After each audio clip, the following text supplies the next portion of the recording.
I haven't thought of anything. Here's the thing. Every now and then, I'll come in and we'll do the podcast, and just before we start recording, you'll be in the bathroom, and you always watch videos while you're in the bathroom. Yep. Which is understandable. I do that too. I am also... It's called having fishbowl brain. Yeah, I'm also an iPad trained, baby. I've completely trained my brain. I've realized it recently where I'm like, oh, time to get up and walk somewhere. And I'm like, time to pull out TikTok. I'm walking upstairs. What the fuck are we doing? Have a thought for 3 seconds. Sarah got mad at me the other day because we were watching something on Hulu and an ad came up and immediately I was on TikTok. Now I understand why we're talking. I was like, we're watching something on Hulu. It's like we finally get sponsored by them. No. Half of all because animes. There's ads. Well, if you're For poor. me. Yeah. If you're, you couldn't afford the extra $3 a month to watch. They do like 90-second ads.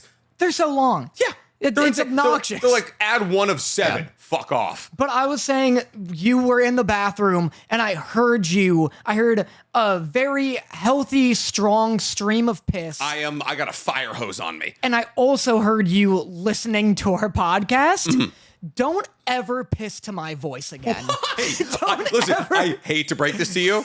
I piss to your voice a lot. Don't ever piss to my voice. You're like 90% of my FYP. I watch all your videos, and I'm just sitting there. I'm laying a loaf. I'm dropping the kids off at the pool. Laying a loaf. I'm bringing the Browns to the Super Bowl, and you know what? It's just you and me, Daniel. You're choking the lizard. If it means anything to you, I've never once watched one of your YouTube videos in its entirety. That makes sense. Yeah. That's fair. You'd like the Soul Eater ones, but that's okay. I'm also just like, I never sit down. The amount of times I've sat down and watched a full YouTube video, probably less than 20. I used to do it all the time. Nope. Now I part of it now I get like envy where I'm like, fuck, this was a good idea and I didn't come up with it. That's why you watch something like a completely different genre. You're like, oh, well, let's play. The problem is I'm in the line of work that I am in because I like it. I guess. Like I'm inspired by the YouTubers I used to watch. Watch the primitive technology people. You're not gonna get out. You're not gonna get out and start digging holes with a fucking stick. I might. I'll watch that and I'll be like, there should be some funny commentary going on. Yeah, it's just Where's like that they just niche? waddle up to the camera super fast occasionally and say a joke in like 3 times speed. And everyone's like, what the fuck are they trying to say? They're digging at like ×8 speed. They put the shovel down. They're like, zing, and then back to it. Like, wish you guys could hear this. We're doing really good bits over here. Yeah, so I pee to your voice sometimes. It's very consoling. In fact, if I'm in public, I can't pee at a urinal if someone's sitting next to me unless I'm scrolling social media. That's how I get through my pee anxiety. Yeah. Which I have crippling pee anxiety. If you're ever like, oh look, that's Nick in a bathroom, wait, because you will stop me from peeing. I've done the thing before where I stand by a urinal, somebody stands next to me, and I'm like, well, I've been here too long, have to zip it up. You know, like, no pees come out of me. I've done that. You're like, they know, have to leave. This is, by the way, I understand, you know, men have it easier. This is something that women have never had to go through. This is male plight right here. This is as hard as it gets. Women on get us. pee shy. In a stall? I guess not in a stall. Sarah. Dish. Someone. I know of a woman. Someone gets poop shy. Where and it's better now that she truly can't escape me. But okay. Before we lived together, when I would come and visit. This I understand. When I would come and visit, she wouldn't poop for a week. Yeah. Yeah. Just to not air you out? Just because she couldn't, she was too nervous about it. This is absolutely a thing that most people in relationships have gone through, where you just wait until your significant other is at work and you're like, oh, thank God. I was so against peeing or anything in front of her, and then just just because I was like, I don't If Dorothy's sitting on the toilet, I'll pee between her legs. I've done it. That's horrific. I have fantastic aim. Great aim. That's disgusting. What can I say? It's efficient. That's crazy. Just got the ACOG scope on it. Just I'm like Jaeger before he got nerfed. Oh my God. That's heinous. Yeah. And really takes the wind out of my sails, the piss out of my toilet, if you will. Yeah, it does. Because the other day I just finally I had to pee so bad and she was doing her hair and I just blast in and start pissing. And I'm staring right at her and I'm like, okay, well that's where I draw the line. I'm like, this is our life now. We have to accept it. Hold on, I can't pee to your voice, but you can make a deep, intimate eye contact with unconsensual eye contact with Sarah while you pee. Mine was an incontrollable choice. There's no way you've never been scrolling TikTok while peeing and one of my videos has come up. You know what? I did tell you I've been, and this is a plug for you, essentially. Love that for me. You did videos. Also, this is the most ADD we've been in a bit. We're hopped up on donut currently. All over. Big donut energy. We got big DE, baby. That's me, but about donuts. But, fucking... It's gonna be a good pod, ladies and gentlemen. But I love knowing that someone is probably like playing this audio like in their car on a drive or something, and like their girlfriend is like, what's that podcast you always listen to? And you're like, oh, listen, I got like, a great episode. I'll show you. Actually, they're talking about AOT's last episode. Yeah. You love that show, right? Here, come on, let's listen. And like just for the first, what's it been, 6 minutes, they're like, I swear it gets better. They talk It about gets anime at some point. Yeah, it gets way funnier. Back onto what you were saying. Who fucking knows? Was it about piss? Was it BDE? That was donuts. Yep. Back and back. Holy shit. All right. Wait, no, what was it? Hold on. Oh. Poop. We're heading in the right direction. Something between poop and donuts. Fucking lies my answer. How about I do the conclusion of the cold opening, Yeah. and it'll come back to you at a certain point. And listen, there's no structure to these podcasts anyways. We might as well let it fly, all right? So I'm Nicholas Connor, also known as NCAmer23, also known as the Weeb Commander, also known as the co-host of Otakus Anonymous. And welcome to Otakus Anonymous, ladies and gentlemen. We have a big week ahead of us here. A lot happened. Great episode from JJK, final episode from AOT, Shangri-la Frontier, Undead Unluck, which Danny didn't watch, Invincible's first episode, and I heard your complaints, everybody. Everyone was like, oh, Nick and Danny, anime frauds, not even watching FREIREN, not sure how to say that. Watched the first 2 episodes, cried twice. So, fuck you. I'm not as sad as you are, but now I am. I was just saying the word poop over and over in my head, hoping it would change. Poop donuts. Was it the poop? I don't know what to tell you. I don't remember. I thought you were going to say that Sarah got poop shy in public stalls. And I was like, if I'm ever pooping in public, I don't have an option. She gets poop shy. I went in, made eye contact. A woman. Yes. Made eye contact with her. You took grievance. Yes. Then... Because I said, you were talking about Ross Sengon videos. That's what it was. Here's the plug for you. Mm-hmm. You've been putting out clips from a YouTube video you made once. Was like every... Well, yes, thank you. Yeah. Every Rasengan ranked and explained. Yes. I eat that shit up like jingling keys to a baby. Yeah. I love that shit. But in the video, you're like, I'm not going to go over the non-canon Rasengan. Where's that video? I did go over that. You didn't. I looked it up. I totally did. No, not in that video. No, you didn't. You're like, I'm not going to. Every movie, Naruto gets some ridiculous Rasengan. I'm not going to talk about them. Only canon. Really? Yeah. And then you were like, I'll talk about it in another video. And I looked it up. Nowhere. I've never done a non-canon Ross. Or first off, that video, 3 views on YouTube max. That's everyone's like, oh yeah, let me get the Rasengan Naruto uses once at the end of Blood Prison. I disagree. I'd be fascinated in that. I don't really. Yeah. Why? I love things ranked and explained. Well, yeah, true. Yeah. Everybody loves an opinion, unless there are opinions, and then they hate them. It's more the explanation. Like, it's more Naruto has so many goddamn Rasengans, and I'm not gonna watch 1,000 episodes. And 12 movies. Yeah, and there's so much, like, copyright stuff that when I look up, like, every Rasengan, there isn't, like, a clean, good montage of them. I like hearing you explain them all, and you give them context. I hate the fact that YouTube is like, oh, we can't put anime on here. Sometimes I just need to remember what happened in a Naruto clip, and I'll be like, Itachi versus Sasuke, middle part. And it'll be like, oh, and it'll be like reversed in the opacities at 60, and then every 10 seconds there's a 5-second break. And I'm like, can we just...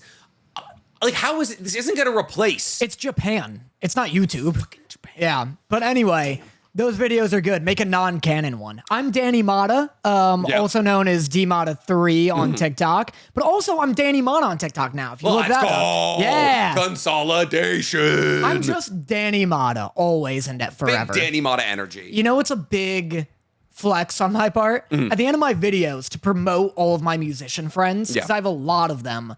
And I've always been like, how can I help somehow? I'll make the outro music of my videos, like one of my friends' songs. And it alternates from the band Tilt, which are a great, like, grunge rock kind of deal. Great name.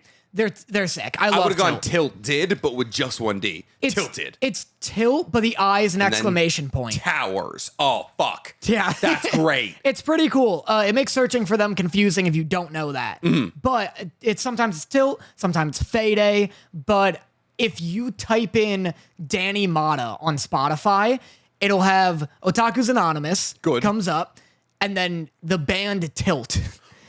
Which is sick. Yeah. So you're just connected to, it's probably people looking up Danny Motta outro song or some shit like that. It just means it's working. Yeah. Which is cool. Look at you. Yeah. What a guy. Speaking of Tilted Towers, did you see that JJK had a 9/11 reference this week? No. You didn't? No. You didn't see that? I didn't see that at all. There is When? a lot for us to talk about, and I feel like we should do JJK first before AOT, because that way people stick around for a little while. Because you know it's wild. Oh. People love this podcast for JJK.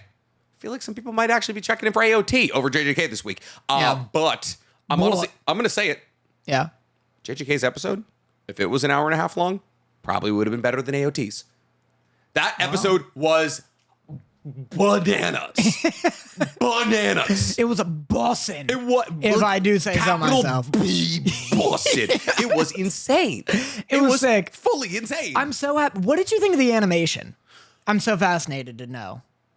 I think I've come round. Yeah? I think, okay, here's because there's not a goddamn detail in sight in this really episode. Isn't?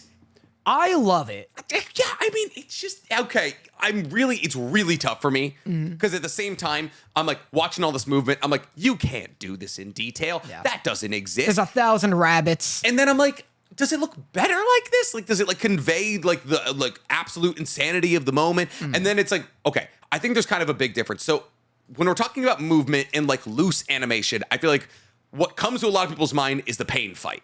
The pain fight is the epitome of loose animation. Though the pain fight was done on purpose. Yeah. Like the pain fight looks like it looks on purpose. But I think what they were trying to accomplish is what we're currently looking at. Like I think that was the prototype for something like JJK with like loose, non-forming animation with impact frames. And it's like if you pause it, it's gonna look a little janky. But like the thing about Naruto in the way that they did it in that, like, because mind you, that was a decade ago. Yeah. The way that they did it, it was like they added too much detail. So it was like you could see like Pain's face contorting as he went too fast. And it was like skip frames, keep the general shape, but like contort, like just like blur it out, like make it almost look like it's far away, but close.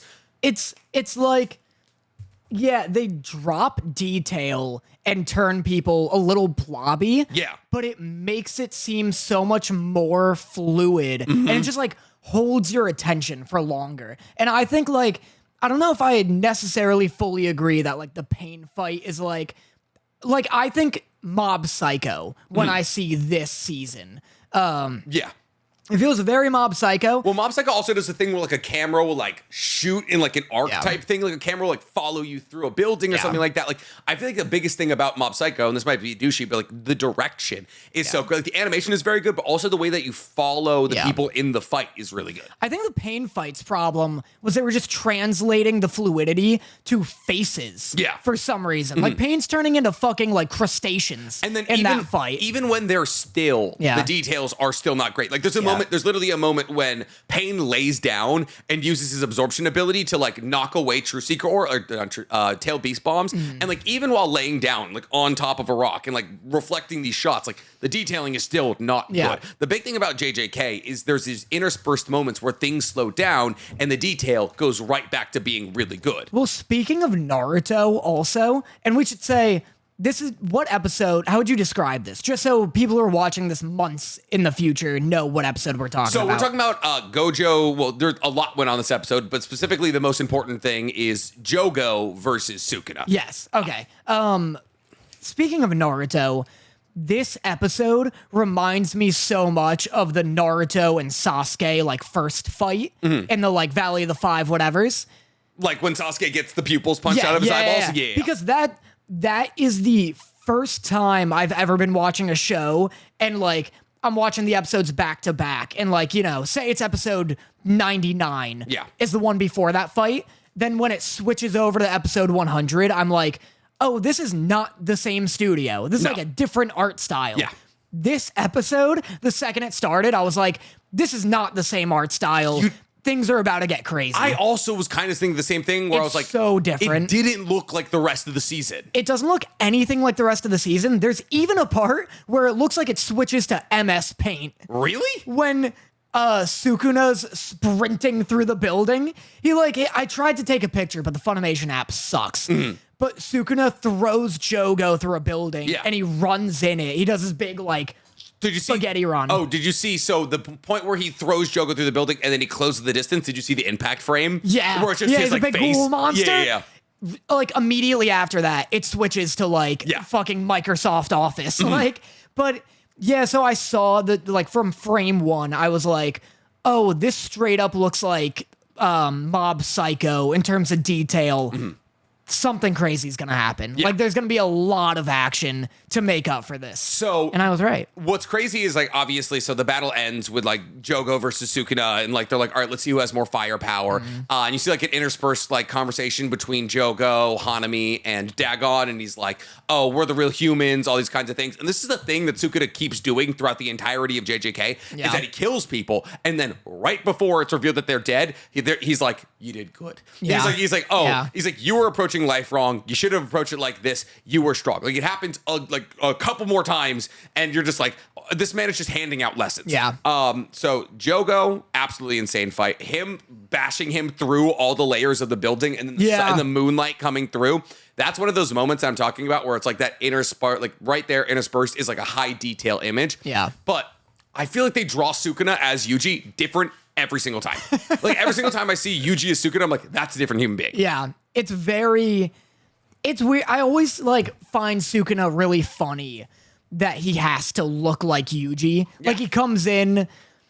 It's funny to think that this 1,000-year-old demon is possessing this 16-year-old hipster. Yeah. But I also hate Hipster.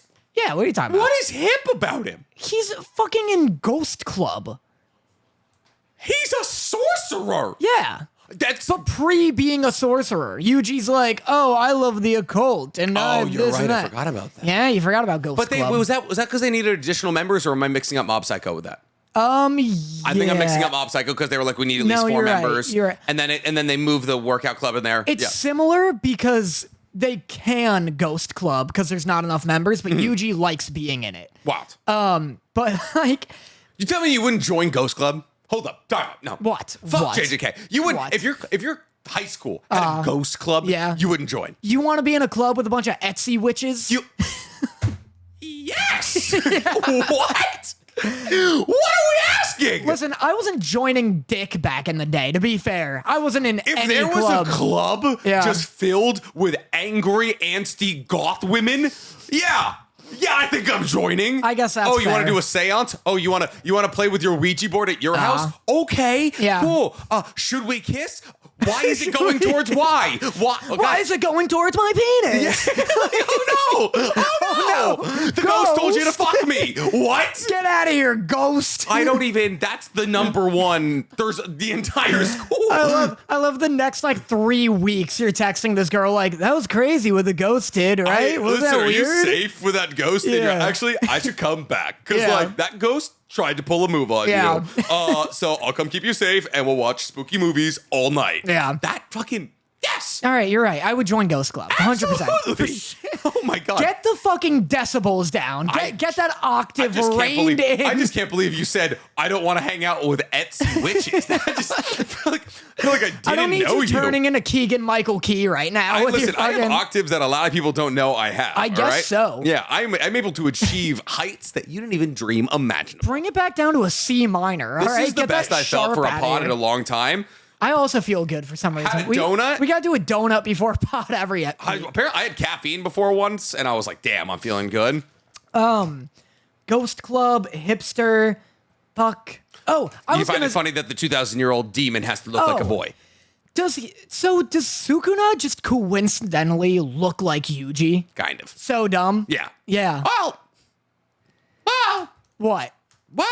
What? I'm not gonna say anything. Spoiler thing? No. Oh, is it like his dad or something? I'm not gonna answer that question or not answer it. Anyway. I'm just gonna, just not. We don't know. This is important. We don't know. There's theories. Oh, okay.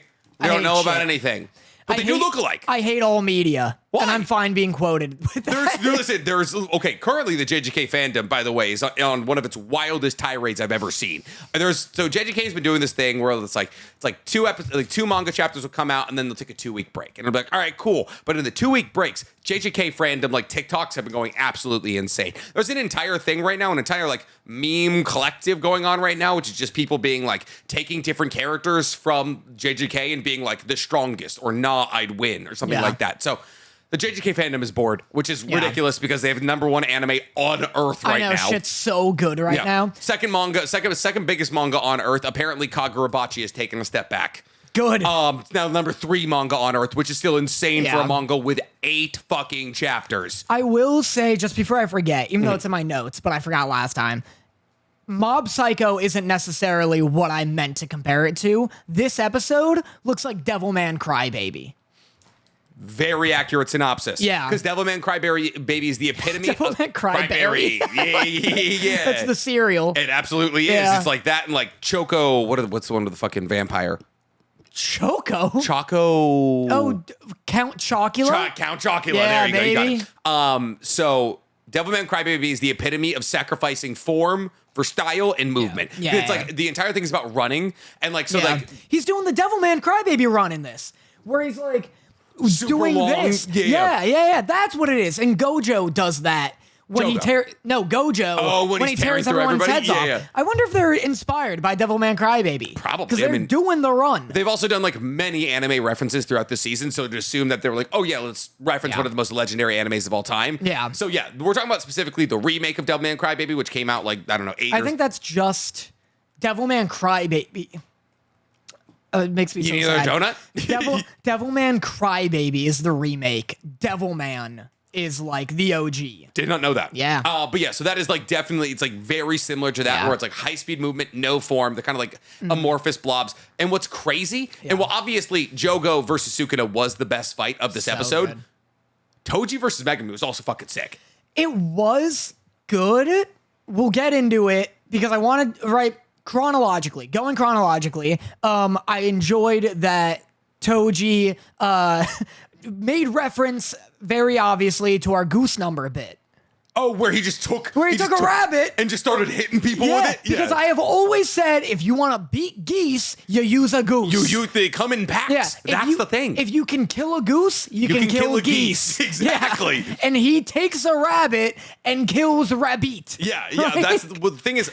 I think that super speed thing, that scene right there, is the perfect epitome of how super speed should be done. Yeah. And X-Men already cracked it. It was like everything else moves fast, like slow around him. He moves at regular speed, and then you intersperse there was like him going back to regular speed, and it was just his arms moving super quickly. Yeah. Him just like pushing a rabbit away with his finger and all of that, and just like absolutely running up the numbers on Megumi. So sick. I loved Megumi trying to hit him and him using one hand. Yeah, literally. I'd cry. If that happened to me, if I was using 2 hands, giving it everything I had, and a dude blocked all of them in the span of 2 seconds, I'd just sit down and I'd cry. So I saw a TikTok from Gantz, which is another anime, recently, where it's like this samurai is trying to cut down this like kind of like weird walking monk guy who has the ability to like regenerate after being cut. And it got me thinking, how long into a fight where you're like, oh, I've lost, how long does it take you to quit? Like, let's say you're in Megumi's position and you're giving it your all. Even the rabbits are trying to fight and they're not breaking through. How long does it take for you to just be like, all right, I'm dead, kill me? Or do you just run? I think you run. I think if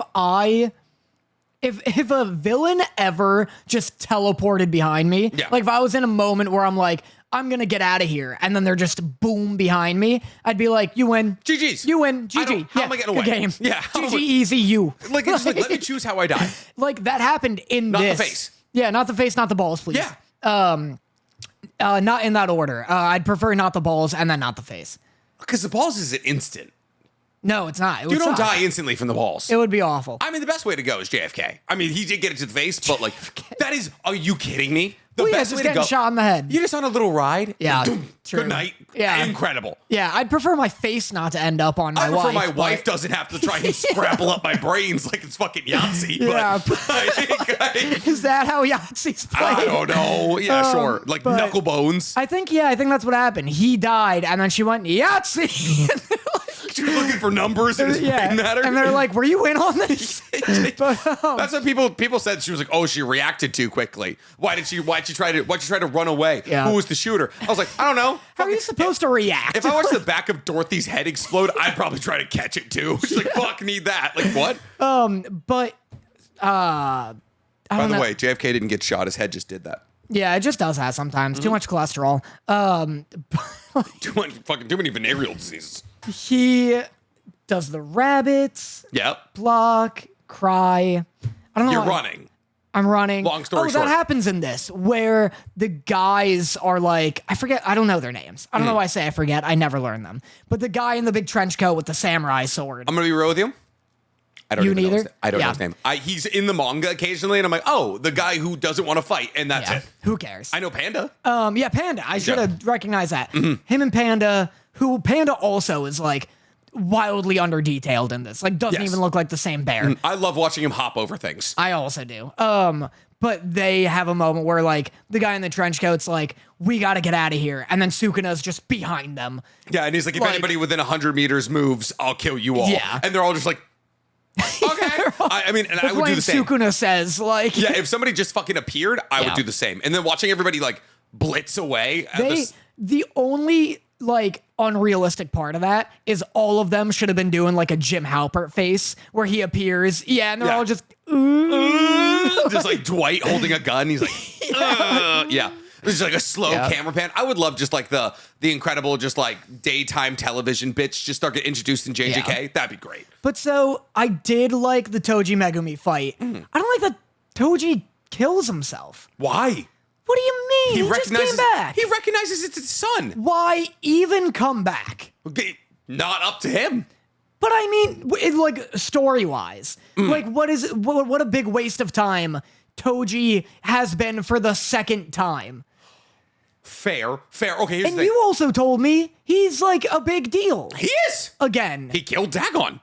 He literally killed a special great curse spirit that was going to kill Nanami, Maki, Naobito, and Megami. Well, so then it's just a Deus Ex Machina. Like, coincidentally, Toji comes back to come kill Dagon, so technically, coincidentally, Dagon dies. Then, coincidentally, the Toji problem solved, fixed. What is a Deus Ex Machina? I know I've played the game. Deus Ex Machina is a phrase. The game is based like the phrase isn't based off the game. The phrase came first. It's when it's like just a convenient save out of nowhere. Like this happened conveniently for no reason. Gotcha. Before we get comments. I mean, that makes sense. Yeah. I mean, everything you're saying makes sense, but I don't know. The game was about me upgrading my body with cyberware, so I don't really recognize how that could be connected. An unexpected power or event saving a seemingly hopeless situation, especially as a contrived plot device. Gotcha. So yeah, just like if their backs are to the wall, if like in Demon Slayer, it's plot armor. It's when Jon Snow's about to fight an entire army and then the entire army comes to save him. It's like if fucking what's his name? Oh my god, who's the lead of Demon Slayer? Tanjiro? If like all of a sudden Tanjiro grew wings and that beat a fight for him. Gotcha. Like that's a contrived out of nowhere, and then he's like, my father was an angel. And it's like, oh, that's fucking out of nowhere. Thanks for just interspersing that into there for no goddamn reason. That's Toji. Like, he comes back for no reason. And I mean, they try to seance him back. Like, narratively, no reason. Well, think about it, though. Like, if he never showed up, what changes? They just beat Dagon some other way. Probably not. I mean, they escaped Dagon's... Yeah, I mean, they probably... They just write it so that someone beats Dagon. Yeah. Like, it's like Toji was just there, I guess, to beat Dagon and then die again. To meet his son, Daniel. I get that better do something. To meet his son? Like, Megumi better change somehow or something. Like, because otherwise, it's nothing. It's a side quest that could have been ripped out of it entirely. Can I tell you something? Megumi doesn't know it's his dad. So who cares? I hate Toji showing up. We the reader. It's also, fan service. Here's the thing. Yes, exactly. Because Fuck that. Nobody loves, Jesus Christ, Toji more than Gegatami. Because he Gege Akutami hates Gojo, hates him, wants him out of the story any opportunity he can get. That's why he seals him. He's like, I don't want him around because he's like this plot device where every time he's around, everything gets fixed. Yeah. So he wants to get rid of him. He's like, I made this monster. Everybody's obsessed with him. I hate him. But he made another monster that everybody's obsessed with. But that monster doesn't fix problems because that monster is kind of a bad guy. And that monster is Toji. He does fix problems, though. I just mean in the, like, he could have been written out entirely and it changes nothing about the plot. I guess, assuming they be Dagon. Him coming back is only exciting on the, like, premise that he is going to make an impact and, like, have an arc within the story moving forward. Like, him being seanced back was exciting because it's like, oh shit, now the main characters have to deal with him. But they didn't. Yuji never even met him. Yeah. Megumi gets beat up by him and then is like, that was weird. That was goofy. Yeah. Like, that. Imagine a dude just fighting you and then he asks you your name and he's like, oh, well, whatever. Stabs himself in the brain. Ow, that hurt. Yeah. Like, I'd be like, oh, damn, that sucks. I'd be like, I would go put $1 million on Red. Are you kidding me? I'd be like, yeah, the guy he teleported behind me and then he fucking killed himself. Yeah. So I don't care for that. I guess I understand that. Like when you look at it like that objectively, it is kind of aggravating. Because here's the thing, I know what it is. You're salty he didn't stick around. You wanted more Toji. Well, because it doesn't make sense to bring him back at all. Like kill him in the Gojo bit, and then that's it. But then he never would have met Megumi. But who cares? And he wouldn't have been like, oh, my blessing. Oh, I made a mistake selling you. Oh, your name's still Fushiguro. Your name's not Zenin. That's great. Because the entire idea of Toji is the fact that he was the person who took on the entire brunt of the Zenin clan and was able to overcome it. But Maki is like this kind of character who's taking on the brunt of the Zenin clan, but isn't like able to get out from under it. And Fushiguro, Megumi, has managed because of Gojo to keep himself out of the Zenin clan. Because the Zenin clan are the bad guys. But it just doesn't make, like, the moment of them meeting wasn't anything. Did you want Megumi to be like, Papa? Like, anything Papa. To happen. Yeah. It's literally, like, in the context of the plot and in the context of Megumi, like, his POV, it's just a lunatic who thankfully killed himself. Because otherwise, they'd have to do something interesting to stop him. Here's the thing. There's nobody in Shibuya who could beat Toji in a fight. No, like not even but that's up to Gege Ikitami. You know what I mean? To be like, oh, they have to train to beat Toji or whatever. Or like, that's why, like, Toji is like, all right, I'll do a Cell Games. You guys have a year to get Gojo back. Because Toji... How could Toji get... No, because Toji didn't capture Gojo, so he could be like, hey, no one here can beat me. I want to fight Gojo or whatever. And I understand that's not his motivation. That's not up to me to make his motivation. Well, he actually does have a motivation, though. If you remember, because he's seance in like this incomplete, like in between dead and alive phase, he's just instinctively fighting the strongest person in each, like every like strong person he sees, he's fighting. Well, so it would have been, that is true. It's not interesting because he doesn't kill a good guy. Him killing Dagon is a cop-out. That's plot armor. Him killing, like, what's her name? With the nails, that girl. With the nails? The main girl.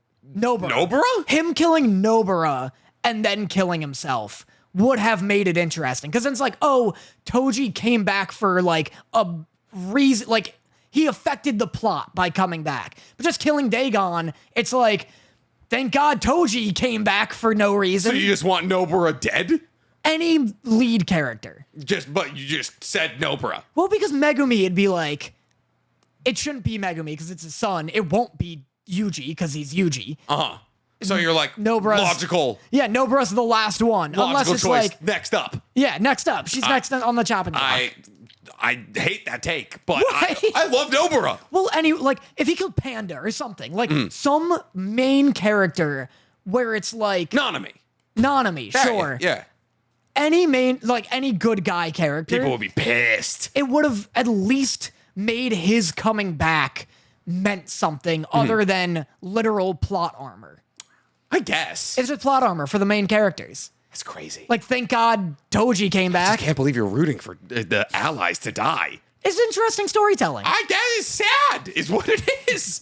It's sad. All right, but okay, I want to talk. There's one more thing I want to talk about as it pertains to this. Yeah. One, there was a 9/11 reference, and I can't believe you didn't see it. I didn't. They literally, Jogo takes two towers and smashes them into. Is that 9/11? Absolute 9/11 reference. Oh, fucking the liberal cucks over here. Yeah. You can't smash a building anymore without it being offensive. You can't smash two identical towers anymore. What is this? 2000? I would love if in the upcoming JJK game, Jogo's like ultimate move is called like twin calamities or whatever. That would be fantastic. But it's just like a whole diatribe about him training several pilots. Yeah. And it's like every time he uses it's like a 6-minute cutscene. It's Florida. It's like 3 minutes of him training pilots, 3 minutes of him in Congress, like doing the trials. Like, Your Honor, I couldn't have possibly been there. No way I could have been there, ladies and gentlemen. Don't worry. Oh, what do you mean? Jet fuel can't melt steel beams? Yes, it can. Absolutely can. There was paper in the buildings. Yeah, that would be great. That would be fantastic. But yes, there was a 9/11 reference. I also have a question. Yeah. Would you say Sukuna versus Jogo is the best fight of the season? I still like Gojo and Toji. Gojo and Toji? Yeah. Oh, from Hidden Inventory. Yeah. Because the context of him breaking down how to kill Gojo no, I was agree with so you. exciting. Fantastic fight. Yeah. I just forgot that was in the same season. And so that actually that plays into my question of, is this the best season for fights in anime history? 100%. You think so? 100%. Because sheer length, and I'm usually not on board with that. Like, because you are a person who's like, one season of a show can't be better than 4 seasons of a show. Like, I'm usually not in that board or on that boat. Because the other season I'd put up against is Entertainment District.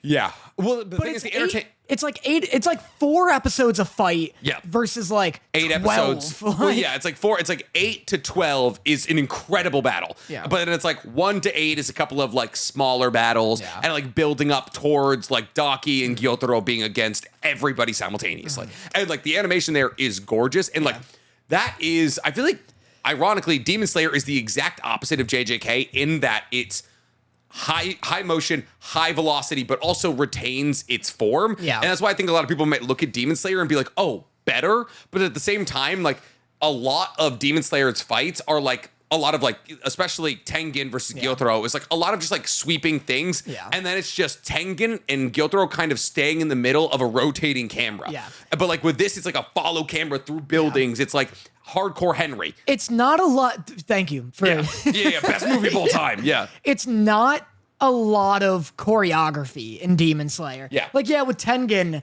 there is a lot of like flashy stuff going on.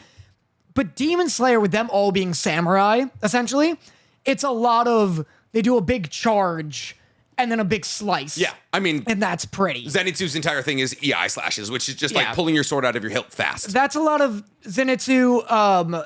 Inosuke is the same thing, but with 2.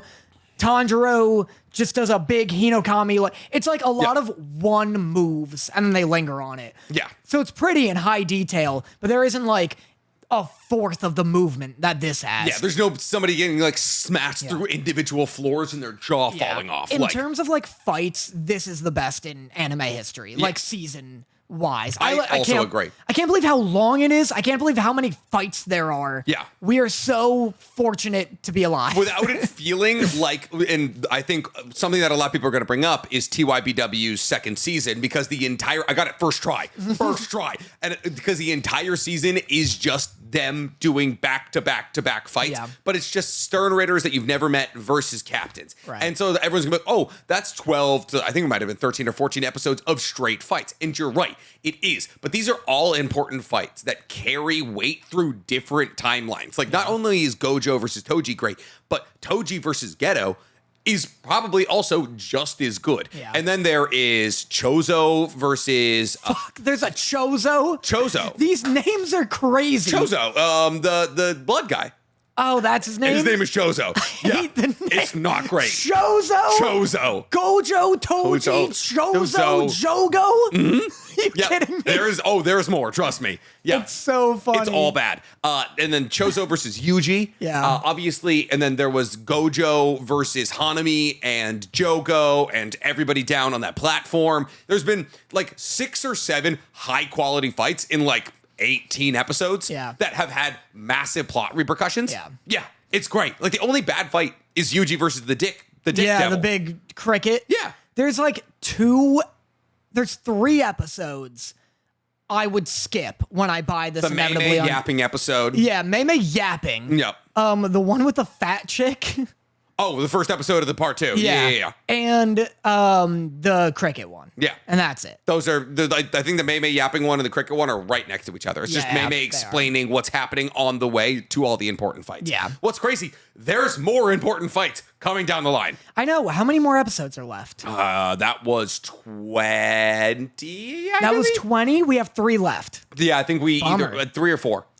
I mean, we have been spoiled. There have been like 23 or 24. I think 23. Because I remember someone posting me like, there's only 23. And it's like, fucking relax. Oh, no. Yeah, what will like, I do? Oh, 24 minutes of only- content I've been robbed of. I know. We're so fortunate to get fucking 23 episodes of this budget and quality. Like, insane. What is the level of like rest that Mappa gets after? Because here's the thing, Mappa, they're not free by any means. Yeah. But like, I'd like to think the shotgun barrel is like an inch or two back from the back of their heads currently because Attack on Titan's done. Yeah, true. Shibuya Incident is done. So now we have the Culling game, which is a little bit less fight intensive and more like world building. I was going to ask, does it peak at the Shibuya incident? No. No? No. Good. It's still like on the way up currently in the manga. Thank God. That was my concern. That's always my concern. Like, I just finished Spider-Man 2. I'm so cynical. I'm so annoying that even when I love something, I can't help but be like, oh no, what if the next one isn't as good? Are we in the good days? Yeah, what if it's too good? What if they ran out of ideas? You're a 25-year-old man, you realize, right? Yeah, let's maybe extrapolate that out to the rest of your life. Yeah, exactly. We're in the good days now, baby. I've been having this perpetual and constant nightmare of like the idea that like one day me and Dorothy have children, but like she's succeeded with some other business and my YouTube has failed entirely. And they're like, well, let's go see dad for our 12 mandated monthly hours. And it's just me in a motel being like, children. So yeah. Have I told you about Naruto? You guys want to hear about the non-canon Rasengan? No one ever got this video. You just pull out a big like manga, like the dust blurs out. Books? Yeah. They're like, Dad, this is from 10 years ago. Why is it like that? It's like, what? This is from Boruto. This came out last week. How do you have this? What is this scroll? Yeah. So JJK, incredible. Probably one of the best seasons of anime ever. Literally nuts. Been very good for the podcast, and we appreciate you guys checking in to hang out with us as we talk about it. But there's also something. I have one more question about JJK. Go ahead. You can't answer it. The end is interesting, isn't it? It ends on a big cliffhanger. Megumi fucking done. Like, Megumi's knocked out, bloodied to all hell, and then the ponytail guy that Nanami's bottom. Nanami's bitch. Yeah. Nanami's cock holster. Yeah. Looks up at a big monster who I don't know. Or maybe I do. I don't know. Don't. But regardless, I also just want to ask, I don't know if this is how it happens in the manga. How do you feel about fucking Jogo's death? Awesome. Handled well? You like it? So good. I know. I like it cutting to the... So that is a thing that Gegege Tommy does a lot that a lot of people don't like. He off-screens people. So it's like they're having a conversation and then like it pan, like it's like, oh, we're having a conversation in the afterworld, and then it pans, and then it's like, oh, that's the dead person. Yeah. And people are like, oh, he's killing all these people off screen. But like for me, it's about the impact of being like, oh, they're dead. Yeah. When the fuck did this happen? Yeah. Well, I was gonna say this when you're talking about Bleach, and like, yeah, JJK has the context behind the fights that makes it exciting, but there's also something really, really exciting about how, like, are these the most god level fights in anime? Like the highest caliber people? Like, yeah, because I know Naruto ends up getting planetary, and I know Gurren Lagann has them fucking doing galaxies. Yeah. But those are all like the end game fights. This is like the plot of JJK. Yeah. Is that every fight is a Gurren Lagann level fight. I think the question that you're trying to, because I can hear the power scaler screaming already. That's what I'm saying. Can they solo? Is pod knife. Does the JJK universe solo every other universe? I think that's what I'm asking. Oh, you were supposed to be my one respite. Oh, you son of a bitch. No. I don't want to know. I hate that I have the answer, man. What the fuck have I become? So anyways, yeah. The JJK universe, not that strong. Really? It's not that strong comparatively to a lot of other universes. Dragon Ball, One Punch Man, Naruto, especially Boruto, Bleach. Bleach is universal. There's multiple universal characters in Bleach. There's interesting. Even Demon Slayer. Like people say, oh, Demon Slayer is the weakest universe. My personal take that I stand on is that Demon Slayer, while there's not as many characters who are like Godbuster abilities, on an aggregate basis, the Demon Slayer universe is stronger than the JJK universe. Wow. So JJK to me. And it's starting to scale up further because like there's people who are now cutting dimensions. There's people who are creating black holes that are like supposedly could destroy the Earth. So like global threats have been introduced. So, Sukuna obviously top of the power scale. Yeah. Gojo obviously top of the power scale. And like the way that Gojo's abilities work make him a really hard out against basically any and all characters from other universes unless they have something like, I'm gonna spoil here. Not anything important for you, but there's a character in Bleach who has an ability where they can shoot a bullet, but it's not actually a bullet. It's just the second they pull a trigger, that bullet hits its target. That's like Tenet. Sort of, yeah. Have you seen Tenet? I have seen Tenet. Yeah. I didn't understand it. Dorothy hated it. Hated it. I love that movie, and we can say it because the strike's over. Yeah, the strike's over. Congratulations. We're not going to actually talk about Spider-Man 17. Home is further than we anticipated. Home is where the heart is. Home is where the heart is, down on the range. Yeah, it's just Peter doing fucking country cooking. Yeah. So, unless you have something that like is able to just like doesn't believe in velocity. There's also somebody from certain scientific magical accelerator, whatever the fuck it's called. And so, yeah, basically powerful universe with the right people, but on an aggregate basis, not that strong. Yeah. But I will say, as a manga and an anime, it has the most high level fights, as in like this fight is well choreographed. There's intrigue, it's plot importance, like that kind of thing. Naruto has a lot of fights. Half of them don't mean a fucking thing. Yeah. Like the majority of the 4th grade Shinobi World War, they're just like capturing like reincarnated ninjas because Kishimoto's trying to fill out chapters. Yeah. It's like, oh, cool.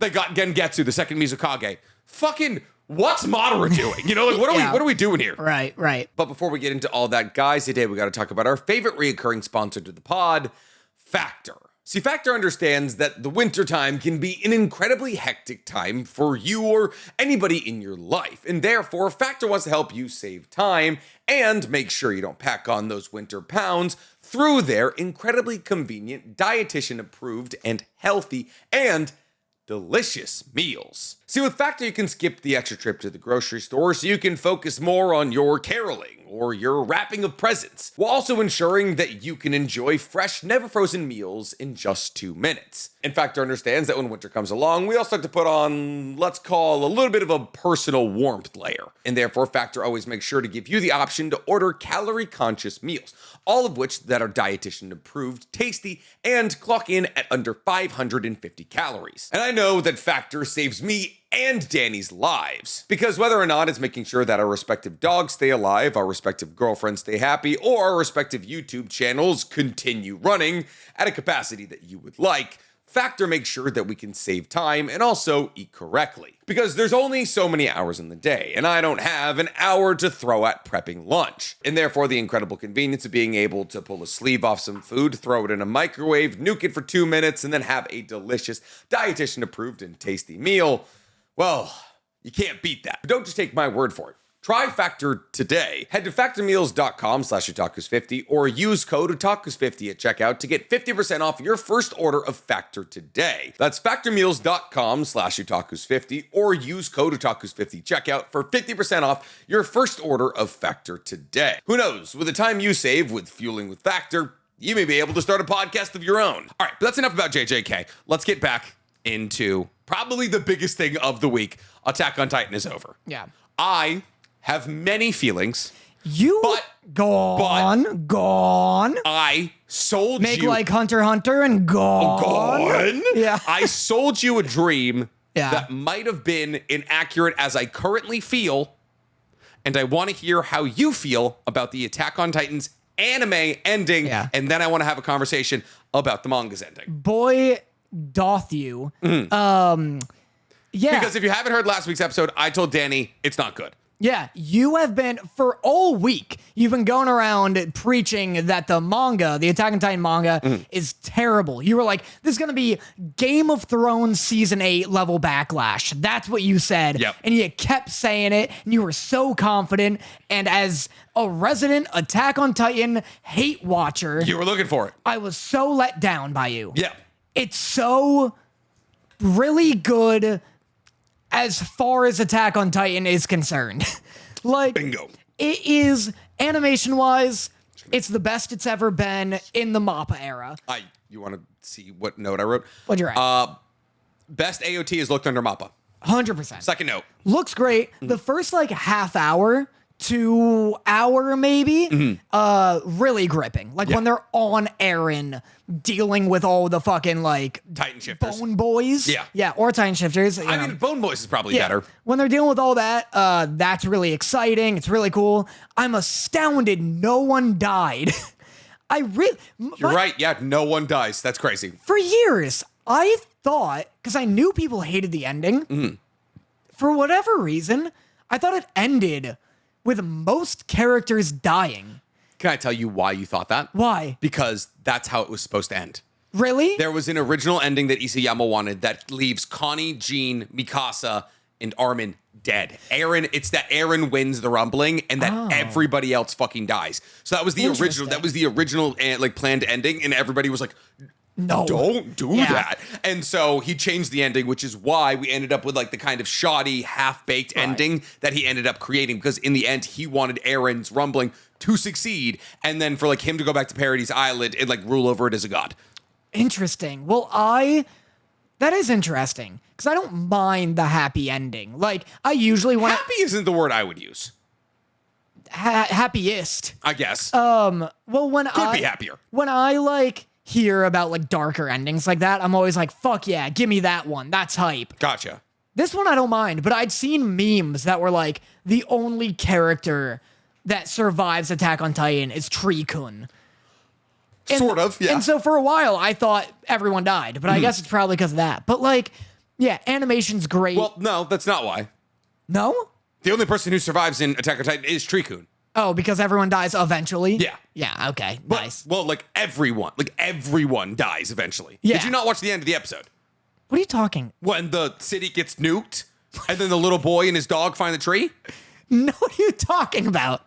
Is it post-credit? Yes! No, what are you talking about? You didn't watch No, you're fucking with me. I'm not. No, what are you Literally talking the about? most important thing to watch in the entire What are you talking fucking. about? You Nobody didn't gets nuked watch in the post- credits? The movie's over when the credits roll. That's not true. Yes, it is. Marvel has taught us that. Fuck Marvel. Marvel. They're like, We just spent 6 months being like, Marvel won't pay anyone. I'm gonna live by their cinematic rules. well, everybody else is now stuck to the rules. We're like, oh, Marvel did it. I can make everyone sit through 7 minutes of credits to watch a fucking. Oh, you gotta watch the last 3 minutes yeah, of Attack I on am, Nick. We're doing a live watch.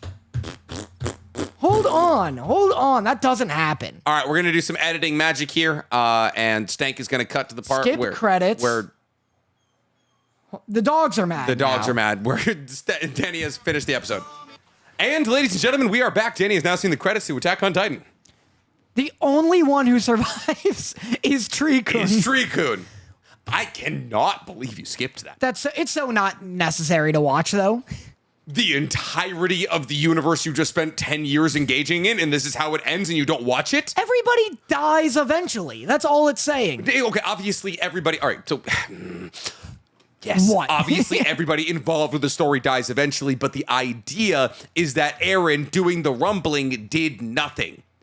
It's a major overarching theme about the recurrence of violence in humanity and how no matter what we do, we can never escape our violent nature. What do you mean it did nothing? Daniel. What do you mean? Use your degree in film history and study to tell me what the ending of Attack on Titan means thematically. Well, but I don't know who this kid is and his dog. I know, but I'm saying like no one knows who the kid and his dog is. If there was no kid and it just shows Tree-kun and everything's dilapidated and rusted, it's like, oh, eventually humanity killed themselves. Yes. But that's not what happened, because there's this kid and this dog. There's still a huge civilization. Okay. There's one kid. Yeah, he's just in the woods. He came from somewhere. What do you think the tree means? That area regrew. There could be people somewhere else. No. What? You haven't been paying attention. What? That tree looks like another tree you've seen in Attack on Titan. I don't remember the trees. You don't remember the trees? What tree? The fucking trees! I feel like I'm in Vietnam again. I feel like I'm in the Lorax. You were in both. They're the same goddamn thing. What are you talking about? Okay. That tree, the tree that the boy and his dog are walking up to, it's the same exact tree that Ymir... Is it the Ymir tree? Yes. The Ymir tree. After she gets, like, shot with a bunch of arrows, and then she's, like, injured, and she hobbles into the tree where the centipede thingy is. And that's where she gets the power of the Founding Titan. The tree that Eren is buried under turns into that tree. So the hypothesis is that Eren has recreated the power of the Founding Titan because of his interaction with it, and by being born under that tree, now if somebody were to hobble into said tree, there's a possibility they would be able to reawaken the power of the Founding Titan. That's so unfair of you to be mad at me for not getting. How? Here's the thing, not my fault.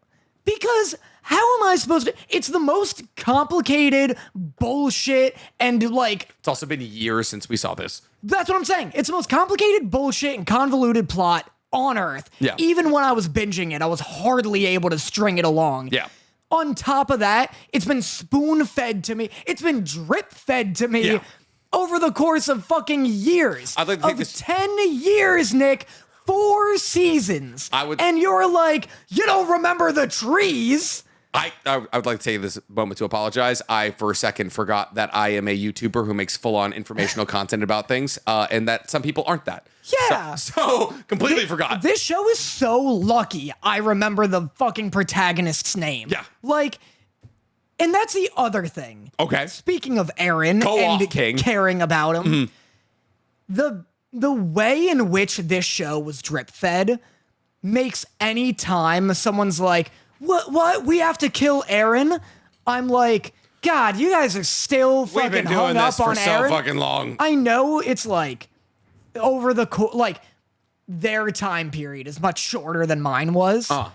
But yeah, when like they're like, all right, we gotta kill Eren. Mikasa's like, what? We do? I'm like, dude, Eren's been a villain for like 6 years now. Like, what do we're still trying to save him? He punched Armin in the face like 3 years ago. Like the Jaegerists got founded like 3.5 years ago. Exactly. So like, yeah, the release schedule 100% impacted how I feel about this.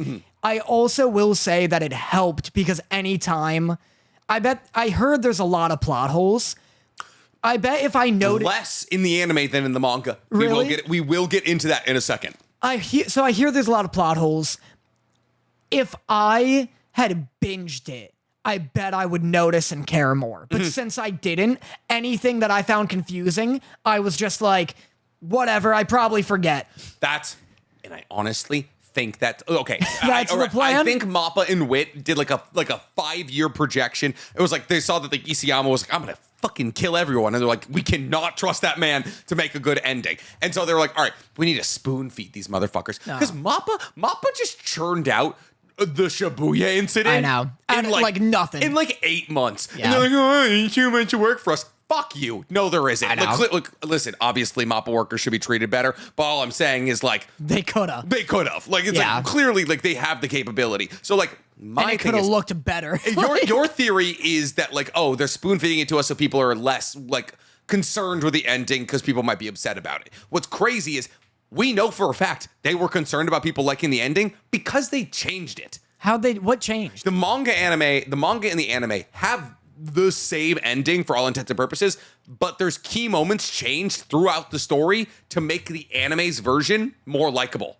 Oh, really? I shit you not. Like what? So Isayama, obviously, the reason that I believed that everyone was going to hate Attack on Titan's ending is because everybody hated Attack on Titan's manga ending. That was about 2 years ago in like June of 2021. The ending comes out. Everyone's like, that sucked. Why did we do half of those things? And so some of the key complaints that they had is mostly revolved around Eren and Armin's conversation. You know, like when Eren's like, I'm going to erase your memories. Yeah. There's a scene. Actually, I'll go over it because I wrote all these things down. Yeah, let me get my notes out too.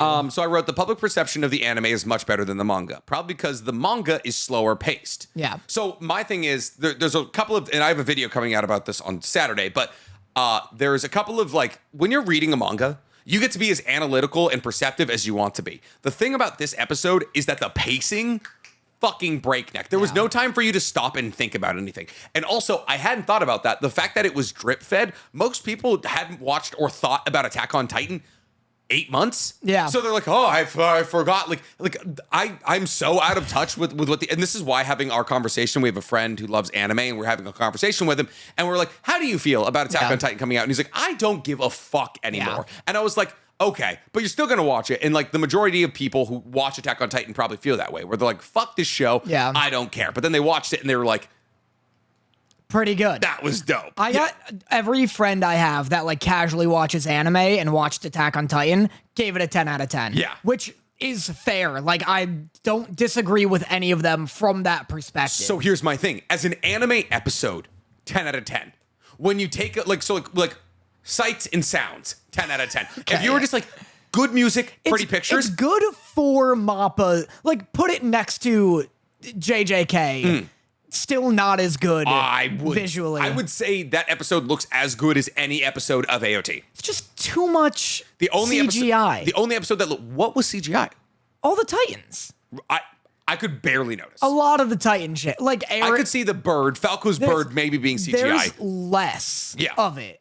This is the best Mappa one, for sure. It also just doesn't help with that, like, just habitually, like, pause on any frame, and it's kind of ugly. Like, I hate Attack on Titan's Season 4 art style. You just don't like their art style. I don't like that either. Yeah, but, like, and it's just not, we disagree, I suppose. So what I'm saying is, it's like, when you're reading a manga, you can be like, oh, there's a problem there, there's a problem there. But there's also problems with the dialogue. So, like, I'm going to tell you all of the changes. Okay. So Mappa added some needed context. Ymir's pig, the Okapi thing, they added a scene where Ymir, like right as they showed that Ymir has made the Okapi, they add that scene where it's like Ymir in the pig pen accidentally letting the pigs out to like give us context as to why she would make a Titan like a pig. That means nothing. Unnecessary. But it's added context that we didn't get in the manga. Yeah. So it's like, all right, cool. I think it was to answer the question because a lot of people were like, why the fuck is there an Okapi? Right? Like it was like because people are annoying. Exactly. Yeah. And then there was, for some reason, so like, you know how they blow off Eren's head with the dynamite and Reiner's like, all right, time to go wrestle the big centipede. Yeah. One, none of them should have known how like that centipede was in there. Yeah. But the reason that they know that centipede is in there is because in the manga, Gabby's like, when I blew Eren's fucking head off, a centipede reconnected his spine to his head.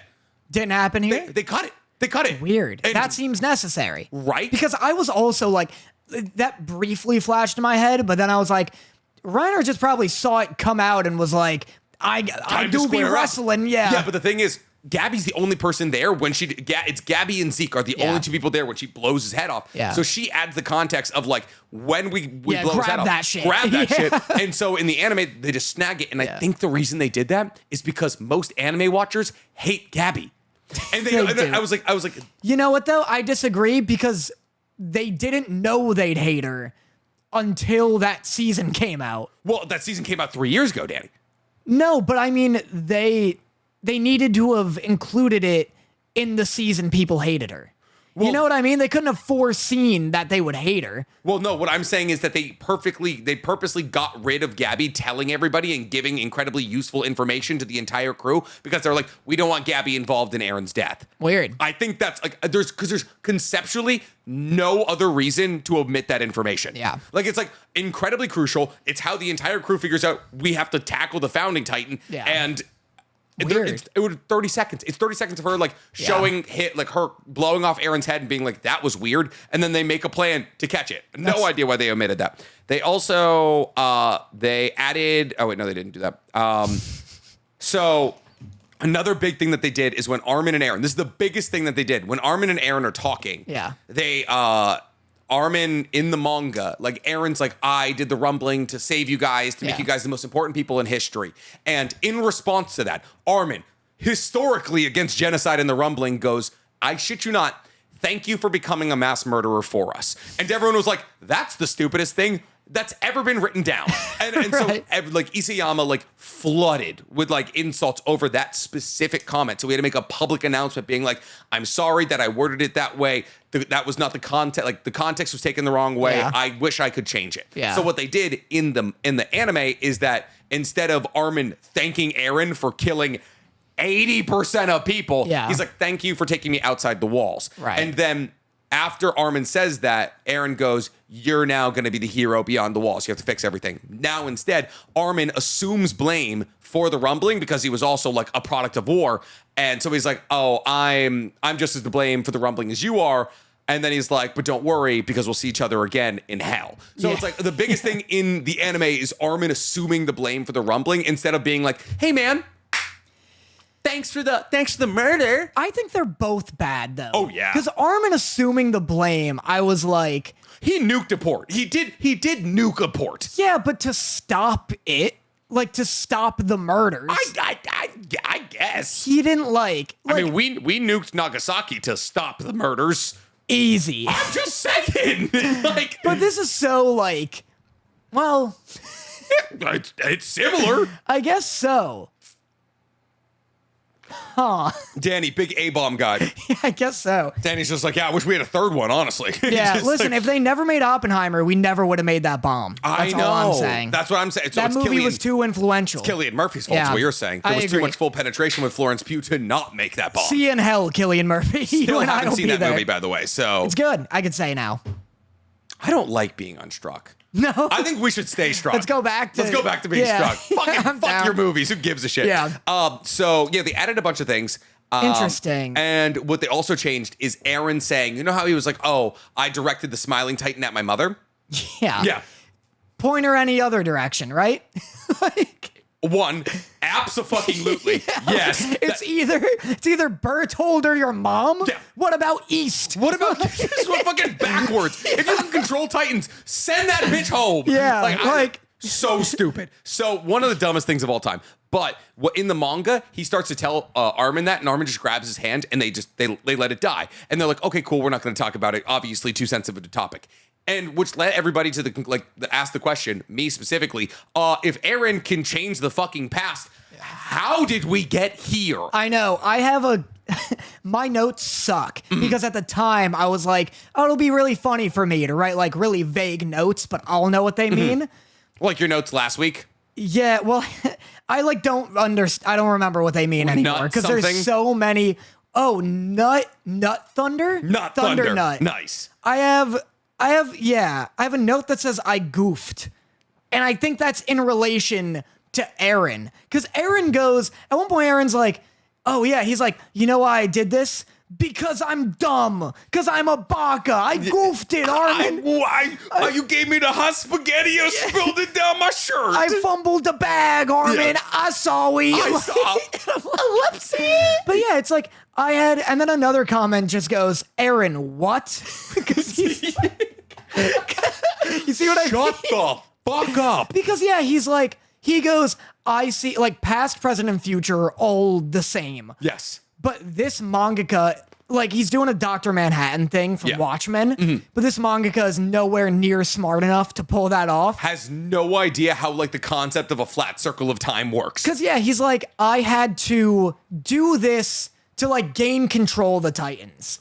But then just stop. Well, right? Then just don't do the murders. Yeah. Okay, so It's so easy. It's so 12-year-old edgy smart to be like a 12-year-old who's edgy would be like, no, it was a necessary evil, bro. We had to do that. Super didn't. Like so many other ways. You know how much it's way worse in the manga. Yeah. He's like, oh, I directed the Titan at my mother instead of Berthold. Yeah. And like obviously Berthold needs to survive for Armin to eat him down the line. And that's why he does it. Because I can see all the events. Which implies that for as long as Aaron's been alive, he's been able to control Titans and alter the past because he has the Founding Titans ability, and everything that has happened is currently happening, and everything that will happen during his life is also currently happening. It's a time theory. Let's just say the best way to think about it is that your entire life is already happened, and everything behind you in your life is still currently happening. You just happen to exist currently with your consciousness in one slice of time. You have never once made something simpler. Very fair. That's why I get yapping allegations, and that's why every video is 25 minutes long, but fucking I'll be a house owner at 28 off these yaps, so fucking get fucked. Anyways, what was I saying? It's worse in the manga. So in the manga, he's like, oh, sent it at my mom, and then that's it. And then everyone asked the question, oh, so if you can change the past, how do you end it rumbling? Yeah. And if to break it down even further, if you could change the past, why? Why? Why this? Why? Like, you can control all Titans. You could have just turned Reiner and Bertholdt away. You could have sent an army of pure Titans at them before they were able to knock down the wall. You could have just anything. So in the anime, what they do is they change it up a little bit where he's like, I didn't want this future. Every time I tried to change it, I couldn't. Ugh. And he was like, every time I tried to change it, it ended up in the same way, which is kind of like the theory is like... It's the Doctor Strange thing from Endgame. Where it's the river. You can't ever, if you try to divert the river, it'll always go back to the riverbed or something like that. It's like or that smart analogy. Yeah, I think it's either the Doctor Strange one or that very poignant thing you just said. Yeah, I think it's actually Leonardo da Vinci who said something like that, but I don't remember. Interesting. Yeah, because he was big on separating rivers. Anyways... Yeah, that's what he was known for. He was famous beaver. He literally don't get me off on a tangent. Leonardo da Vinci tried to steal a river once, and I will do 20 fucking minutes on it. I will do 20 minutes on Leonardo da Vinci trying to steal a fucking river. It's like laying in bed, his wife or husband, because it's Leonardo da Vinci's like next to him. It's like, I had a great time at the beach tonight, and he's like, I need that river. I just think he just like sees the river on the way home. You will be mine. It rolls over somehow. There's just a river out their window. Yeah, it's just like, fucking, I did it. Everyone's like, river's gone, but Leonardo has a new one. But Leonardo's real wet. Yeah. Starting to think you might have done something. Anyways, so the only possible explanation is that somehow Aaron is a slave to this one singular timeline, which would imply that he had no control over sending the Titan to eat his mom. Yeah. Because here's the thing. If he didn't do that, which he did do actively, then the timeline would be different. Yeah. Like his mother would be the Colossal Titan. Yeah. So like that's like technically there's a possibility now with an answer of the anime, but it's still not a good answer. It's weird. Yeah. There's definitely a smart way to do that. Like I like the idea of him being like, no, it was always my choice. And then being like, no, it wasn't. You're locked in. Yeah. I like the idea of him just being, don't even do the Smiling Titan thing. Yeah. Just literally cut that. Yeah. Like, it's just like, that part makes no sense to me because it introduced so many issues. Like, him having Titan voice has always been whack.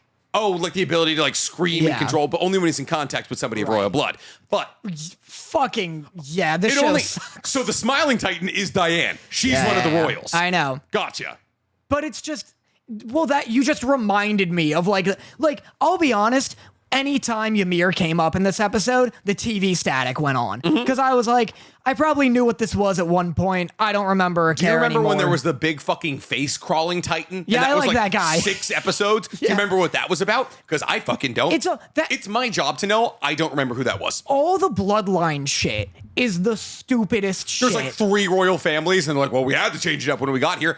Fuck no, you didn't. Yeah, I know. It's all, But here's the thing. Pretty colors, good sounds. Yeah, this was pretty colors, good sounds. And you know what? That didn't work on me in the last episode. Like the last episode, I was like, yeah, Hanji's death is good. The music rocks. It's not enough because the rest of it is so boring and so much Attack on Titan nonsense and like fake smart, like fake intelligence. This one, the pretty colors, the action, the like pacing for sure, that sold me. I was like, for an Attack on Titan fan will love this and should love it. Yeah. Like, if you sat somebody down and was like, here's anime, and showed them that hour-and-a-half episode, they'd be like, fucking dope. And then you'd be like, listen, I'm not even going to get into the time mumbo-jumbo and, like, the massive plot holes and everything. Just enjoy it. And I think I think that's the difference between the anime and the manga, is that you can just sit down and enjoy an anime because you're not actively flipping the pages. It's getting flipped for you. It just wash over you. Yeah, you're just holding on to like the seat of your chair and you're like, all right, fucking here's an hour and a half. Let's go big. Yeah. I got some other notes. I have, this episode had the only instance of fan service in the entire series. Like Mikasa kissing Aaron's decapitated head? Nope. Okay. Armin getting stuffed in the mouth by that fucking the Okapi. Yeah, okay. The Okapi. Him like choking on like a big old tentacly tongue. Yeah. It's a lot. Armin, I firmly believe the mangaka, like, I firmly believe Armin is the fan service character. Because remember that episode where Armin is dressed like a woman and groped? No. No? No. In season 3, episode 1. Why do you know the episode? Season 3, episode 1, because it's one of the best episodes of the series.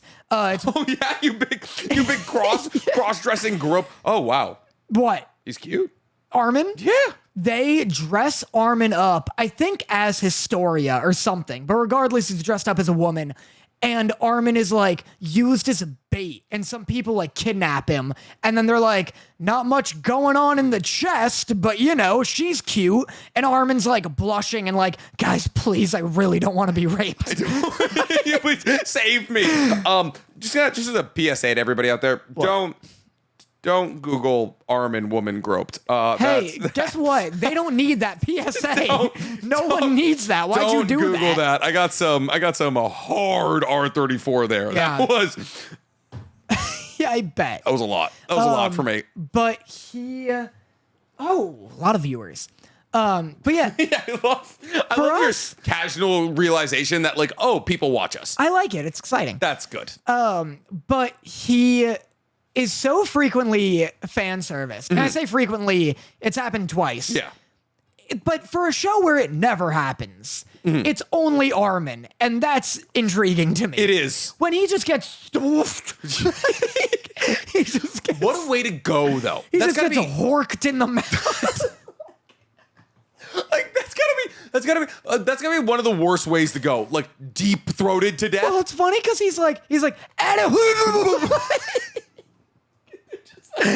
just don't expect. Don't worry, I'll get the. You can't expect. It's like SpongeBob when he's like sudsing everything down. He's like, woo. Do you know what I mean? He's trying to bathe Gary. He's trying to bathe. He jumps in the tub. He gets huge. Yeah, he's like, what are you waiting for?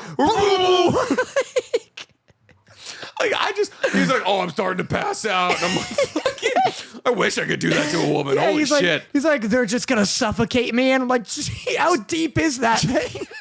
Just breathe through your nose. What's crazy? He's not gagging. That's the wildest bit for me. Well, he's used to it. Genuinely, yeah, I guess. Yeah. Female Armin had to go through some shit. Listen, they don't call him Arm In for nothing. He got it. And then he took it through the thigh like a champion. Yeah. So, all in all, good episode. If you listen, it's one of those like anime episodes where if you turn the brain off, you'll have a great time. Just don't get too into like, don't be me, all right? Don't get too ingratiated in the lore. Just be like, wow, that scene where Levi like literally did his Kenny Ackerman bit, like threw all of the rocks and then launched a javelin into Aaron's teeth. Sick. Yeah, a lot of sick stuff, like big colossal titan like boxing match. Yep. Which is great. Like that's great fan service. You want to know another thing?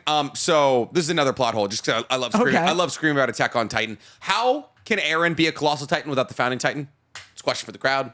Question for the crowd. He just lost the founding titan. It's because his head got exploded. It literally squirmed away. It's currently fighting Reiner. Eren has the Warhammer Titan, the Attack Titan, and some of the Armor Titan. Not the Colossal Titan. He's just big. He just big. He just get big. And it was, oh, it's because Ymir loves him. Fucking Ymir is elsewhere. Yeah. Ymir is not with him. So, yeah. So that's, nope. Okay. I got just 3 more things. They're quick, though. 3 things I'll rattle off. Not a plot hole, just a nitpick. Warhammer Titans having bows doesn't make any sense. Why? They can make things. That's literally their thing. But I thought they could just make, like, bone shit. They can make a big string. Yeah. Do you not remember in the battle against Eren when the Warhammer Titan was just shooting spikes out of the fucking ground? The whole thing is that they but I thought they could make rigid stuff. Oh, I see where A big bowstring. I see where you're going with this. Is silly to me. Wow, was that separations away from what I was thinking? That I is know. because it's kind of bone. Isn't it weird? It's a bone string. It's a big bow. Because bow. Yeah. I Yeah. like that. Yeah, that is stupid. You're right. Yeah, that's funny. They also could have just had spears. Like just fucking just make throw more. 'em. Yeah, so that was silly to me. Yeah. Not like in a way that I deserve any comments about. I mean, But clearly it took you out of it. You were Yeah. like, I don't know if that bone has the elasticity to be a bowstring here. that was the extent. I went, and then Yeah. wrote it down. Gotcha. I have Levi becomes Santa. That's fun. Just handing out candy. Just one-eyed creepy Santa. Yeah. The town Santa. I was waiting for someone to be like, and on every Kruger's Day, we visit the old Krugenstein. Come Like, lay down in my lap, Yeah, kitty. just anytime Levi's there. You want to hear about the demons? I want like a time lapse where like Levi's handing out presents and there's snow on him and then leaves on him. No one ever pushes him away. It's just like, They just keep giving him presents and he's like, wait, he's like grabbing it. take me, please. And then I have that. And then I had, I hated Aaron being a whiny simp about Mikasa because he's like, So unnecessary. he's like, I just told her those things so that I'd push her away. And then Armin's like, well, one day she'll forget about you and she'll find a good man. And he's Which like, she does. She fucks Jean. what? You watched the after credit scenes. You see Mikasa pull up to his grave with a man in a suit and a hat, something Jean wears, and a baby. And her and Aaron didn't do the sideways tango. Is that in the photographs? Yeah. I didn't watch that. Fuck me. What do you mean? I skipped that. Why would you skip that? To get to the last bit. I am going It's to. the fucking credits. They're in Japanese. What am I staying for? Look at the photos, Daniel. Who cares? The photos. Ugh, this stupid series. I don't even care enough. It's done. That's crazy. We never yeah, have to thank talk God. about it again. Should we switch our mat? Yeah. This all stays. That would It's work a if it was. fucking Jujutsu Kaisen one underneath. That'd be a good ad. That would be a good ad. But yeah, so then he's like, she'll grow on, she'll find a new guy. And then Aaron's like, please, I want to kiss her. I want to give me at least 10 years. He's like, I want 10 years of her being unhappy. Shut up, you bitch. Never even like when you didn't know the world was going to end, did you give her any semblance of attention? At no point. Aaron's so not a good character. We talked about our most misunderstood characters last time, and the angle that we took it at was like, This character is better. is better. Yeah. The character that is worse than people understand, Aaron Yeager. Aaron, bad character. Yeah. I don't remember where we put him, but we should put him at People rung like lower. the Denji take. Well, I think we put him at A because he's like decisive at the very Oh, least. because we're bitches. We're whiny bitches. When people like the Denji take, boy, oh boy, would they not like that take. You know? I'm here for it. Yeah. We'll ask it again. That'll be that chat, somebody, whoever says it. Who's anime's most misunderstood character, but in a negative way? Whoever says it when we ask, you get one kiss. Wow. A Yeah. whole kiss. Yeah, that's, I guess, all my thoughts. Nice. It's done. Give it a score. It's so Give the hard. series a score. Give the episode a score. Series a score. 8. Wow. 8-4. 8-4 out of 10. 8-4. You hate Attack on Titan a lot more than I hate Attack on do. Titan. I think I hate the plot holes. You hate the everything. people ignore how slow it is. And I think people are just too used to that. Here's the thing. I'm also counting in what it did for anime. Because I'm like, oh, Attack on Titan got a lot of people into anime, so I'm giving it much in the same way that I don't believe Demon Slayer is like a 10 out of 10, but I'm like, oh, Demon Slayer deserves points for bringing people into anime. I'm trying to grow the game. I'm in like China handing out basketballs. Like, Yeah. listen, there's some tall motherfuckers in this crowd. Let's grow the game. I guess so. I mean, like, it's not like season 1, I love. I really think it's good. I think people aren't harsh enough on the pacing, and it annoys me when they're like, well, have you watched Naruto? Have you seen One Piece? Hey, lots of things can be bad. Yeah, that is the dumbest argument to I shit. know. Where they're like, this other thing is bad. Like this other popular thing is bad. Yeah, man. Yeah, guess I'm what? aware. This other thing is good. Have you seen Demon Slayer? Have you seen most modern day anime? Yeah. It's like, you can't be like, Naruto's is worse and not expect me to be like, JJK's is better. Yeah. Still bad. Yeah. Like, so I think the pacing's whack. I think it's not as smart as it wants to be, and I think it's too dumb in parts. All the bloodline stuff, fucking dumb. It's just, and it's like, even when I was watching it back to back, like I gunned up through season 1 to season 4.1. Yeah. I watched in a binge. And when I got to season 3, which is probably the best season, even then, the Bloodline stuff and the Eldian stuff, I was like, this is whack. I'm losing all interest here. Yeah, I think it's like a 7.5 for me. Do you think Attack on Titan would have been better if it had stuck to like the original idea of these kids are living in a walled town, they want to get outside of the walls, and when they get outside of the walls, there's like some big bad guy who makes Titans or something, or like they reveal that like Titans are X, Y, and Z, and there's no like extra, country geopolitical conflicts and like something like that. Do you think that would have landed better as a total manga or not? Look, you're setting me up for a trap, and I don't think it's malicious, because if I say yes, people will be like, you just want it to be everything else. You want it to be too simple. I think it would have been better if it was different and closer to that, because honestly, that's just Full Metal Alchemist. Is that they are like living inside of this country that they think is not whack, and then they find out that the country is whack. It be whack. They find out that the country is producing zombies, Titans. Yeah. They find out that there are like more sentient zombies. Are you done? I'm at the zombies. Okay, because I was about to very much reveal the ending. They find out that there are Titan shifters, aka homunculi. Yeah. But they were like, yeah, I think it's... Oh, no, it ends up being Full Metal Alchemist, one of the agreed-upon greatest anime of all time. Whatever will we do? It's like me saying it should have been different. Like, I don't know. I ran into this with the Dragon Ball debacle, where I'm like, Dragon Ball Daima looks bad, and people are like, you just want the same old thing. And I'm like, I hated the same old thing. It can be different and better. Yeah. Like, I think it needs to change the Bloodline stuff. Like, it tries too hard to be, like, Death Note. Like, it feels like it's trying to be, like, Steins Gate, where it's like, our shit's so intellectual, you need, like, you can write research papers. Very fucking smart. That's what I mean. It's trying so hard to be smarter than it is. Yeah. And that's where it gets bogged down. I think if it was, like, did a Demon Slayer where it's like, hey, we have an incredible concept. Not Demon Slayer, more Chainsaw Man. Yeah. Because Demon Slayer's concept isn't great. Great. It's a man killing demons. Yeah, if it was like, we have a great concept, like one of the best in anime. I genuinely believe that. I love season 1 of Attack on Titan.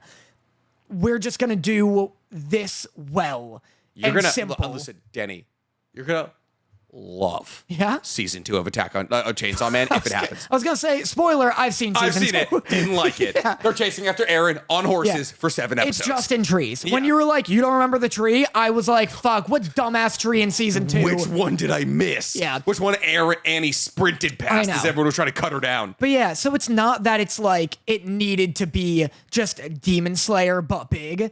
It just needed to not be this. Yeah. Like, I think one of the greatest things about Attack on Titan is the decisiveness, the divisiveness. I mean, yeah, sure. Occasionally they make the decisions, but the fact that it's so divisive in that like people are split between whether or not they were Jaegerists or they were like, oh, is the rumbling the correct thing to do? Is Eren a good main character? Is he a bad main character? Like, there's so many possible like talking points that evolve around Attack on Titan, and unfortunately, I believe a lot of them do end up with people being like, genocide's not that bad. Like a lot of Attack on Titan like discourse does lead people to borderline fascism, which is, not great. Not a lot of anime. Not a lot of anime do that. But like, I think one of the greatest things is the fact that these conversations happen about Attack on Titan, and it's still agreed upon to be a very good anime/manga. Yeah. So 8.4, not my favorite anime of all time.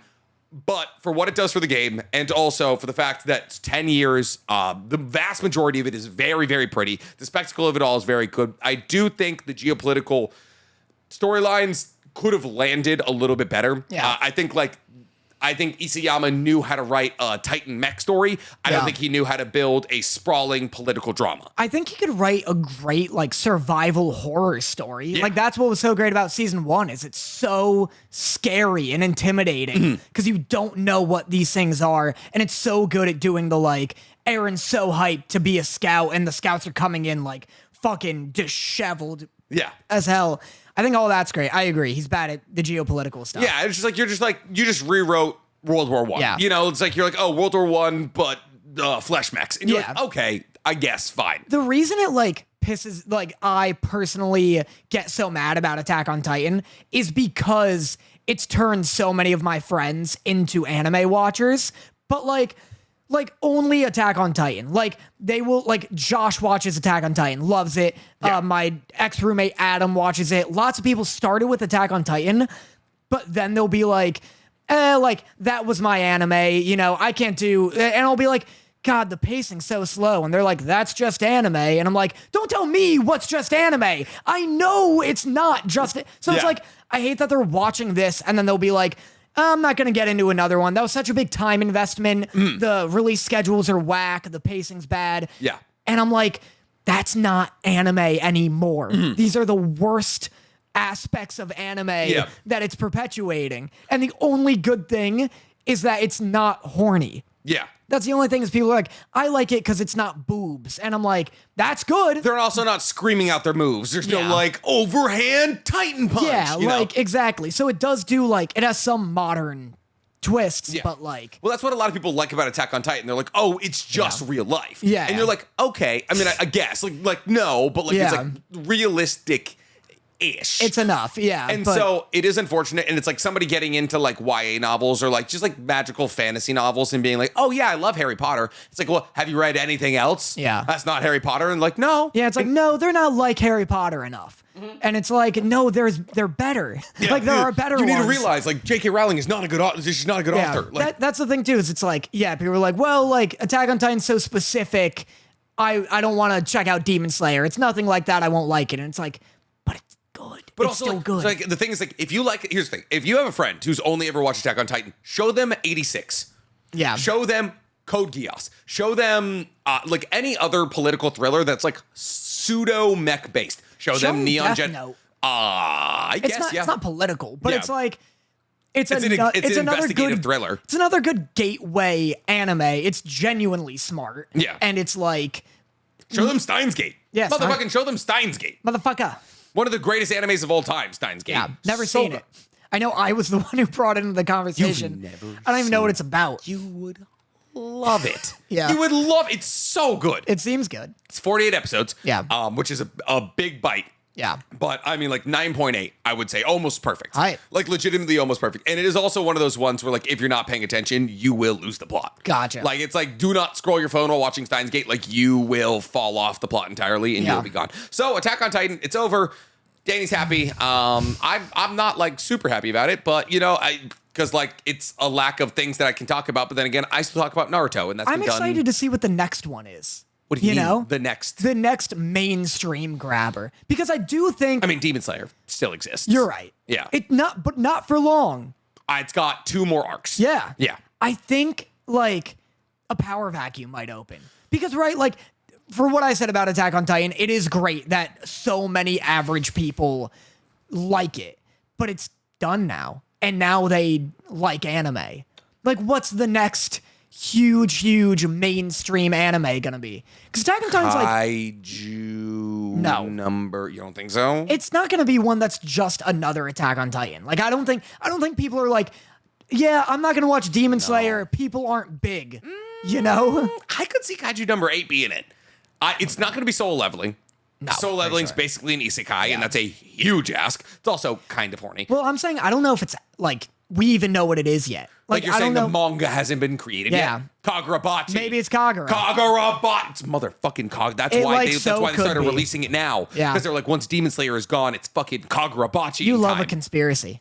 Listen, man, they know what they're doing over there. Yeah. Listen, it's $1 billion industry. They're churning it out. It's become one of the biggest forms of media all across the world. Yeah. And the yen is crashing right now. Yen is Listen, if you have US dollars in your bank account, go buy yen. If you're planning to go to Japan at any point in your life, it's like 151 to 1 right now. Do not ever come to me for financial advice, but this is the lowest the yen has ever been. So if you want to go to Japan, go to your local bank right now and spend as much money as you can on yen. They need US dollars. You're welcome. But yeah, I'm betting Kagurabachi. Yeah. Kagurabachi, absolutely. You should listen. We can go to Japan. I guess. I'm about to go spend $5,000 on yen. I've never been in a like financial bros pod before. That was fun. I felt like I was on Rogan. I literally just like saw a TikTok the other day and they're like, the yen is in the shitter. And I was like, oh my God, it is. It's I gotta tell the people. When I went to Japan like 10 years ago, it was 100 to 1. Now it's 151 to 1. That's half. That's crazy. That's 50%. Yeah. That's crazy. Look at that. Should we talk about anything else? We should. Yeah. We absolutely should. So you didn't watch Undead, Unluck. No. It was a pretty good episode, actually. I'm going to just quickly read my notes. I'm going to say, now that a grander universe has shown itself, I'm excited. Love the rules and penalty system that the essentially made Earth.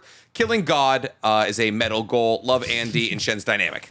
Sounds like a good episode. The goal is to kill God. That's hype. Yeah. They were like, there's a book. It's an artifact. It gives us quests. And if you accept the quest and you complete it, you get a gift, basically, from like God. Weird. That's such a weird, like, video game isekai ass plot. Sort of. And so, like, some of the things they've been given 28 like gifts over the course of like human history. Yeah. One was sex. One was race. One was like a race. Race. Like Wow. it's in races of people. Wow, boy, did that go well. Yeah, I was gonna say. I was like, that was like a weird. I was like, none of the things that they're listing have ever panned out well. They're like, we need more because they've been going so well, and it's like we need sub races, sub classes. Yeah. Like we need people so that are it's 8 feet DLC. tall. Yeah, let's just keep people divided. Yeah. It's like, I gave you sex, race, syphilis. Why are you stopping me? AR-15s. Like what more could you ask for? Yeah.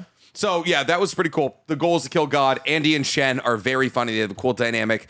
Andy can now be clothed, so he'll no longer be naked. Boo. Yeah, I know, right? That was fun. I like that. It was kind of fun. I like the little like window Why thingy. can he be clothed? He's got like a Fantastic Four suit or whatever that like regenerates with him. Well, that was like kind of actually surprisingly accurate. Yeah, Yeah, like surprisingly That's accurate. like superhero 101. Yeah, it's like like, you got a getting burnt. Yeah, you got a superhero who lights on fire, like give him a fucking fire retardant suit. Yeah, it's technically like a negator. Is like his ability is clothes. Yeah. So it's just now he lives on Andy. So his clothes have a mouth, like it's Kill la Kill. Okay. Yeah. Maybe I like that. And then there was Shangri-la. Yeah, I watched that one. John Wick. Yeah, John Wick. I like that. This was a good episode. It was a good episode. So I was so close. I almost had a note that was like, do you care about this bitch who's like tracking him down? The pencil knight?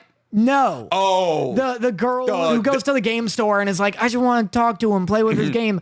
I was so close to being like, who cares? Get out of here. Yeah. And then she turned out to be the like paladin. And I was like, oh, that's fun. You didn't realize she was the paladin this entire time? No. Very, very clear The that she paladin was was introduced like last episode. like episode 1, they introduced the paladin.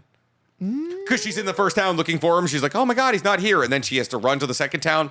Oh, And then she talks to people, and they were like, "Oh, we saw a guy in a bird mask. He was poisoned. He ran to like the Secondale Inn." No, I don't You missed remember all of any this. of that. Yeah. What do you do while you watch anime exactly? That's our new frog type. Yeah, I like to think I look at it. It's on. Yeah, I pay sound's attention. Listen, it's got to grip me. Like, if I don't care, I'm not going to care. Like, Yeah. it's not like, I guess it's literally my job and duty to like know what's happening.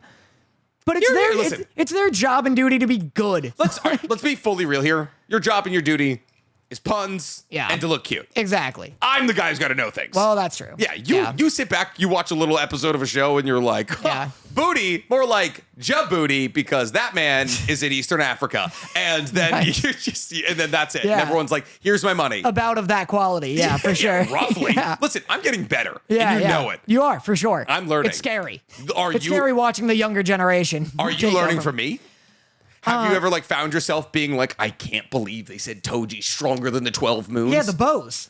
The Attack on Titan bows. Oh my God, I am. I was they can actually only make a calcified material. What's terrible is I'm teaching you bad things. You're making me kind of funny. Yeah, I'm trying to teach you humor. Yeah, like you're teaching me. Well, I don't even. Is it humor? Well, It's.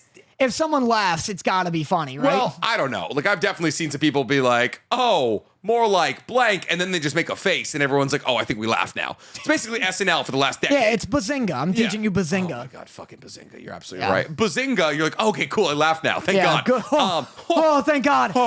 I've been white knuckling this fucking chair. I thought this was a drama. I thought this was the 9/11 episode until he said Could you Bazinga. fucking imagine? Oh, they would crush that. It'd just be like the whatever's fucking name being like, we need to figure out the dynamics of the physics of a plane hitting and then this be so many like paper burning jokes. Oh, it'd be great. It'd be really, really good. That's our second time talking about 9/11. This is a racy episode. We've had way worse. Jokes. Let's not sit here and act like we didn't cut things out of our last episode. What happened? Oh, you want me to bring it up so we can fucking cut it again? It's usually about a TikToker. It's usually we bring up TikTokers we hate and we're like, oh, fucking, we might work with them at some point.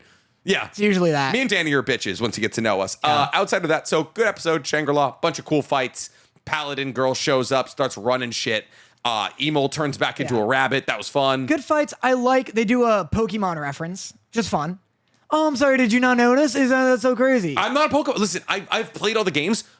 Gen 1 through 3. Everything after that, I'm fucking out. That's all you need to know. They do, one of the guys' names is Ketchum, his username. And then they go, oh, a wild player killer appeared. That's pretty good. Yeah. That's pretty good. Yeah, they did. I like that. And the girl standing next to him, her name was Lass. So I thought it was a duo. Lass Ketchum. No, it probably might also, but you know how like sometimes when you're running around in the wild and it'll be like a young lass challenges you to a Pokemon battle? Oh, maybe. Yeah, I think if anything it would be that. Maybe that. Not maybe like it's Ash. a duo. But it's one of the four like of her boys, like the Pencil Knight or whatever. Her like entourage, only one of them was Ketchum. Like one of them was a Pokemon reference. That's great. That's great writing. They do. I feel like the biggest thing about Shangri-La is there's a lot of really good moments where you're like, oh, I'll chuckle to this. But outside of that, also the top comment of our last YouTube video was, hey, you're always like, oh, Nick, you have this persecution complex. You're like, oh, everyone's out to get me. Yeah. What's going on? But this top comment had like 100 likes, and they were like, I can't believe the two boys aren't watching FREIREN. Yeah. FREIREN. And you did. I walked in on you watching episode 2. Stop. It's FREIREN. FREIREN. Too many R's. It sounds like a word said backwards. If there's ever more than one R in a word, also, this entire word. You say Gege Ikatami all the time. Gege Akatami. Yeah. That's fucked. There's no R's, Daniel. That's too many G's. There's 2 G's. And then a K, which is like borderline a G. Hey, is there going to be a live on Thanksgiving?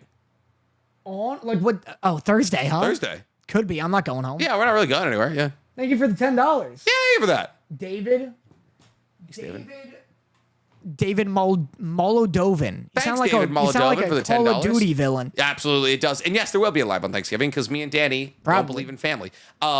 So I watched FREIREN. after Journey's End, and you know what?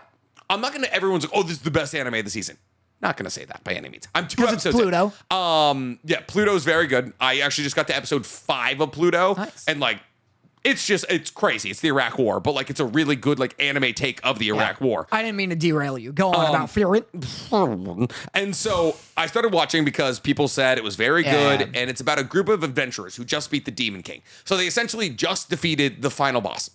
And so it's 1 dwarf, 2 humans, and 1 elf. And the elf is the main character. She's FREIREN.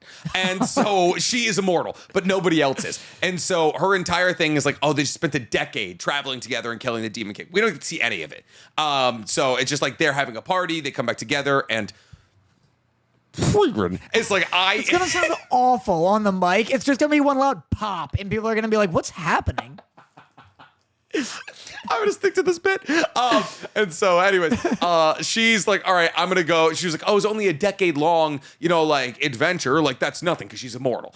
And so she's like, oh, they see this meteor shower, and she's like, oh, I'll come back and watch the next one with you, her human friends. But they only happen every 50 years. So she returns after like walking around for 50 years because her whole thing is she like gathers like folk magic, but not like fireballs or anything like that. Like she like just wants to know all magic. She's Orochimaru, but like without the murdering of the children. And she comes back like 50 years later and like all of the humans are old, but like she like goes and like watches the stars with them. So the entire story appears to be about like FREIREN goes on this like crazy adventure.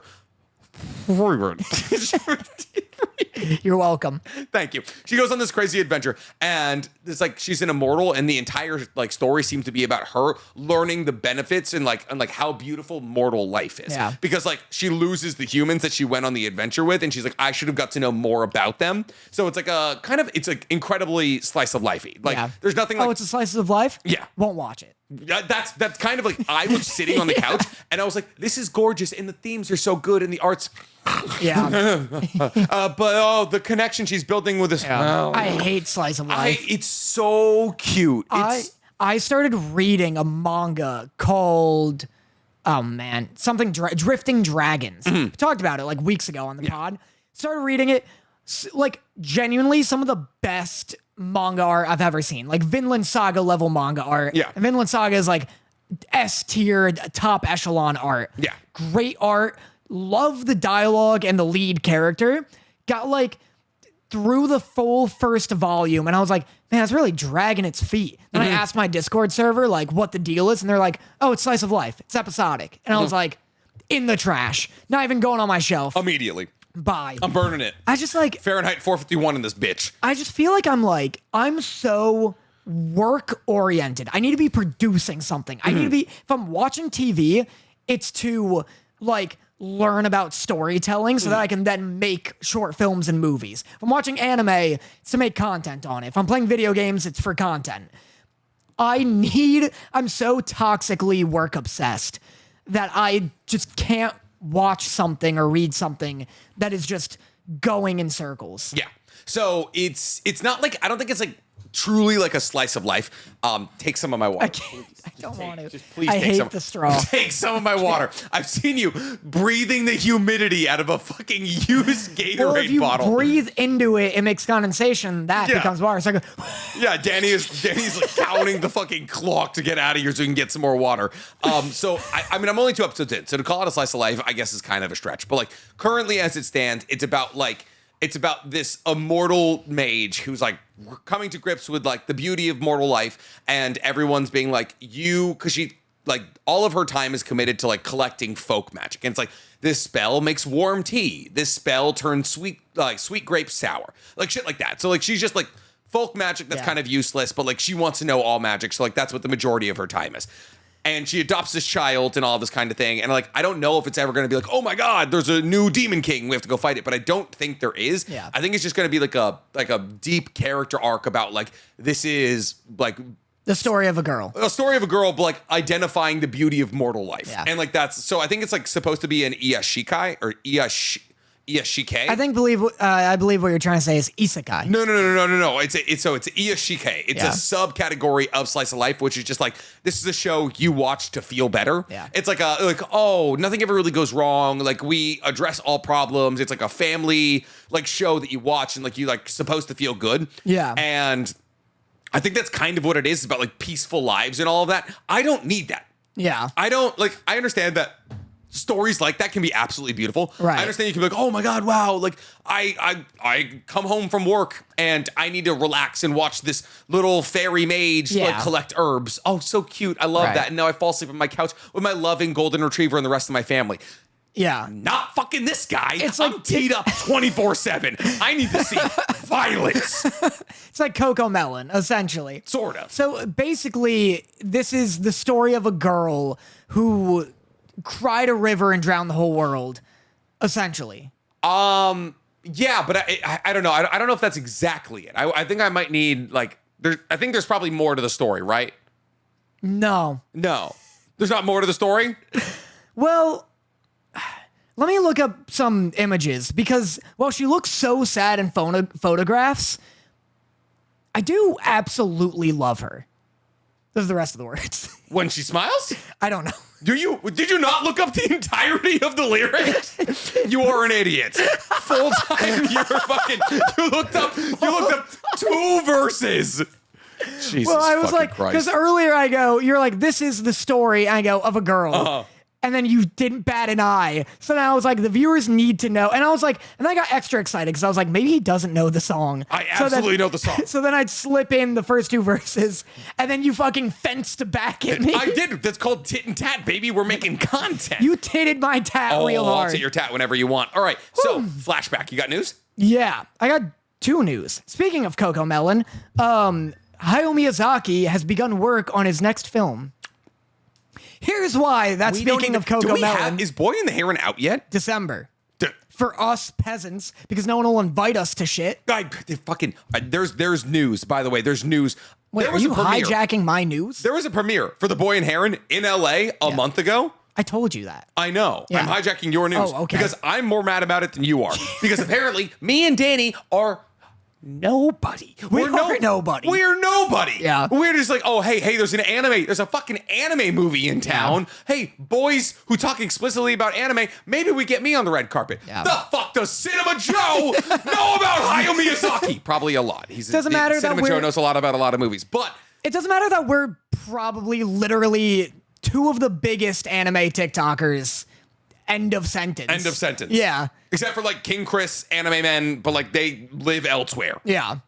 What the hell? Yeah. Was that your news that you said I would guffaw at? No. Oh, no? Oh, it's worse. I'm excited. It's much worse. So speaking of Hayao Miyazaki and speaking of Cocomelon. What's his new movie about? I don't know. I don't think he probably doesn't even know yet. Oh, I have a quote. Yes, he does. Oh, that's Frog He's Type like, Pete. it's about my family not loving me anymore. Yeah. It's about why don't they love me? Why are they so pissed all the time? Yeah.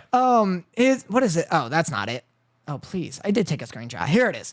During an interview with Liberation, Studio Ghibli producer Toshio Suzuki revealed that Miyazaki is already working on his next project. Gotcha. He's thinking about this next project every day, and I can't stop him. In fact, I've given up. Says the producer.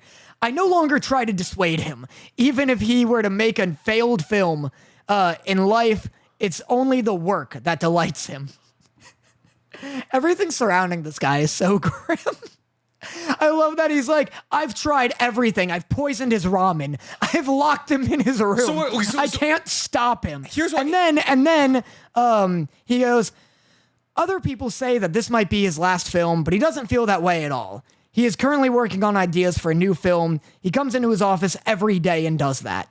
Okay, all right. So here's the thing. Everyone yells at Nick like, oh, you want him to stop making movies. You want him dead. Yeah. People in his life are trying to stop him. People in his life want him dead. The only thing he likes is the work. I think I think everything in life is a spectrum. You're like, how American are you? It's a spectrum. You know, sexuality, a spectrum. Watch yourself. With the these most Japanese person on earth is Hayao Miyazaki. He's like, all I need. He's like, family, get away from me. Yeah. I got a right today. He is, even though you want him dead tonight, if possible.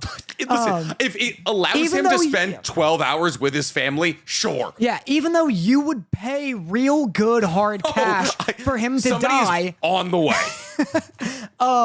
He should be our idol. Because he's essentially just us, he's just like, the light of his life is work.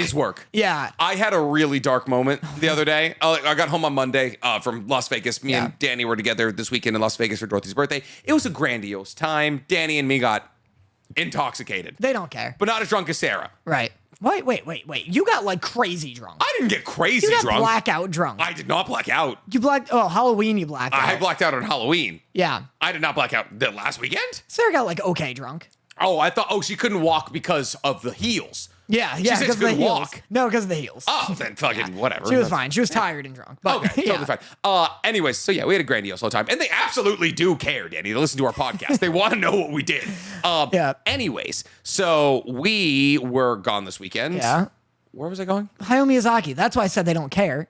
Because I knew this would happen. I was like, get back to it. I got home on Monday. My brain is so donuted. Yeah. I have the most I have donut for brain right now. My neurons are half sugar. So we got home on Monday. I didn't work on Monday. Yeah. Tuesday, I filmed 2 videos. I filmed a bunch of ads. The feeling I got after taking off the gloves at 7:30 after getting back to the anvil. When I started at 10 a.m. and I took off the gloves at 7, I was like, whew. Better than sex. And I was like, I'm going to fucking kill myself. I was like, you're like, it's tough work, but someone's got to do it. I literally was like, I was so happy. I was like, that was a good day. And I'm like, why am I like this? Someone's got to explain those Rasengans. Who else will? And the thing is, the 2 videos I filmed on Tuesday, incredibly mid. But the fact that I was at work and I was just crushing it, loved it. Yeah. So happy. I get that way. I hate walking away from a video and being like, that sucks. I've lost it. Yeah. That's not It's usually when series are too long. I love Full Metal Alchemist. I'm like, I need that to end. Are you done talking about it? I need that to end. Yeah. There's only so much like Alphonse is anxious bits I can do. Winry's a bad mechanic.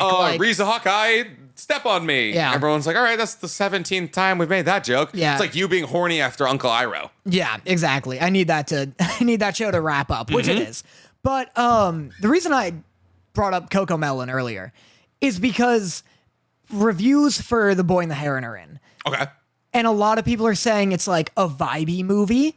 So like, which is a bummer because Hayao Miyazaki has two types of movies. A vibe movie. Ponyo. Kiki's, Totoro. Yeah. That whole thing.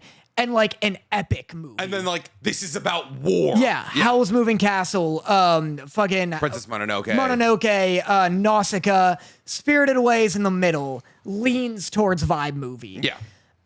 And it made me realize Hayao Miyazaki is just adult Cocomelon. Explain. If I'm like, hey, Totoro's boring, and people are like, it's just for the vibes, that's Cocomelon. That's genuinely very fair. Yeah. Yeah. You're like, oh, I turn it on and I shut my brain off for... Totoro's like what? Like 70 minutes long? Yeah. It's not long. It's not Totoro a movie. is, by the way, about like... Totoro being one of the most popular Miyazaki films, and we could talk about this all day long, will never not confuse me. Yeah. Because it's about death. It's about nothing. It's about a rabbit that grows when it rains. What? I hate that Princess Mononoke and like Nausicaa and to a lesser degree Howl's Moving Castle are buried under Spirited Away, Kiki's, and Totoro. Yeah. What a crime. But this is what also a disservice. the exact same conversation of us being like, boy, do I can't do the slice of life. Yeah, I think true. it's just that we have too much turmoil in our brain.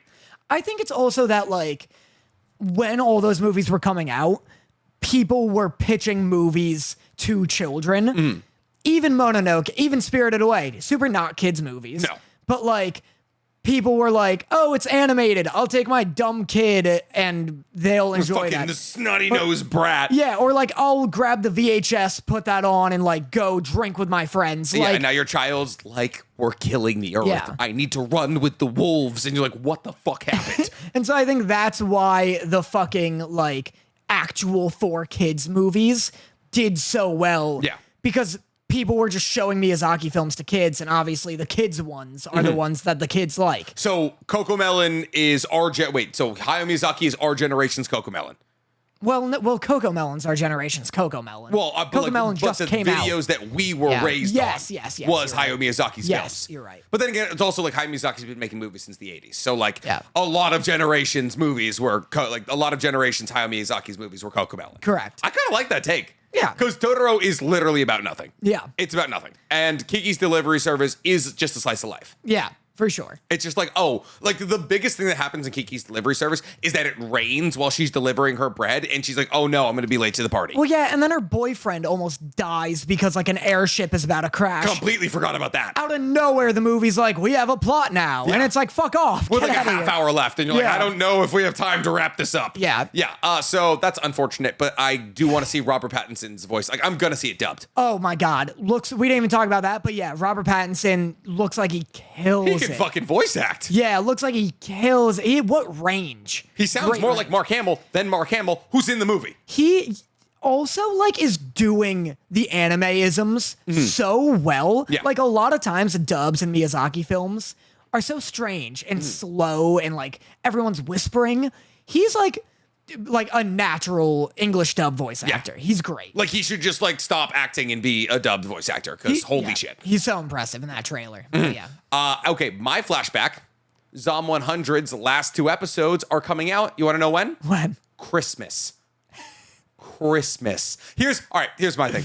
The fucking audacity. What a gift. They're just like, hey, this was released 2 days ago. Yeah. They're like, hey, Zom 100, episode 30 or 11 and 12 are coming out, guys. And everyone's like, now? Yeah. And they're like, for our present. For a present. Because you've been good. For you. Yeah. You're like, you guys have been gone for 6 goddamn months. What's happening? Why? Why? Who cares? Who cares? Here's a question, legitimate question. Are you even going to watch it? No. Probably not. I genuinely don't give a shit. I probably won't either. That's the craziest. But the thing is, the audacity to choose Christmas as the day that you're releasing it, because you're like, oh, people are going to want this. Do you know how much is going on? They play NBA basketball games on Christmas. Like, there's Christmas movies, specials. People are with their families. Well, that's the thing. It's like, hey, guess what? I'm busy. Yeah. Like, jackass. Release it the day after Thanksgiving. Yeah. Like, don't be an idiot. Yeah. Like, it's like, oh, I'm stuffed up on turkey. I'm going to lay in bed for 10 hours. Release it then. On November 24th. Yeah. That's when you release your movies. How presumptuous to be like, I have nothing better going on than to watch Zom 100. Episode 11 and 12. What are you doing? Right, like, and it's not even, the manga doesn't end on episode 12. Yeah. It's just the end of the first season. Yeah. Ridiculous. One of the most, like, that's what I was like, you're going to guffaw at this. That's like Attack on Titan's release schedule on like such a micro scale. Yeah, absolutely. And boy, oh boy, did it also not work. Exactly. Because I do not care and I probably won't watch it The despite second it it's being gone, my job. I have goldfish brain. Yeah. I like only way that I ever find out that things are coming out is that either I'm on TikTok or when I used to stream, people are like, are you excited Attack on Titan's coming back tomorrow? I'm like, sort of now. Yeah. That's it. It's so strange. Cool. I have one more news. Oh. If we want to talk about it real quick, the fucking Avatar live action trailer came out. Bitch, that was going to be my best boy. That's your best boy? You want to know who my best boy is? The Avatar live action trailer? Sort of. Who? Best boy? M. Night Shyamalan. Shyamalan. No, it isn't. I'm revoking it. Shyamalan? I'm revoking it. Shyamalan? Shama, you're wrong. Oh, that was a good one. All right. My best boy is M. Night Shyamalan because the ATLA live action trailer came out, and just from the first 70 seconds of trailer we saw, 13 times better than anything in the M. Night Shyamalan ATLA live action movie. I don't know. I'm still noisy. Do you not remember the scene in the movie where the Earthbenders kick up one stone and then slowly push it at each other? That did happen. Here's what I'm going to ask. Was there any earth bending in the trailer? Isn't it a series? There was series. like, yeah. So it's book 1, which is water. But there's earthbenders. So was the movie. That's book 1. Was the movie also only book 1? Yeah. The audacity to be like, oh yeah, we're going to have 3 more of these. Yeah. Yeah. I really think, because I didn't have this opinion before. Everyone's been like, oh, they can't do live action Avatar. Shyamalan ruined it. I wasn't on that boat. Watching this, it looks so similar, because why wouldn't it? It's adapting the same thing. Like, all the sets are similar. No, the sets are way crazier. They're okay. Did you not see Ba Sing Se? Yeah, but it's Ba Sing also... Se looks like, what's that Lord of the Rings city that they have to defend? Radon.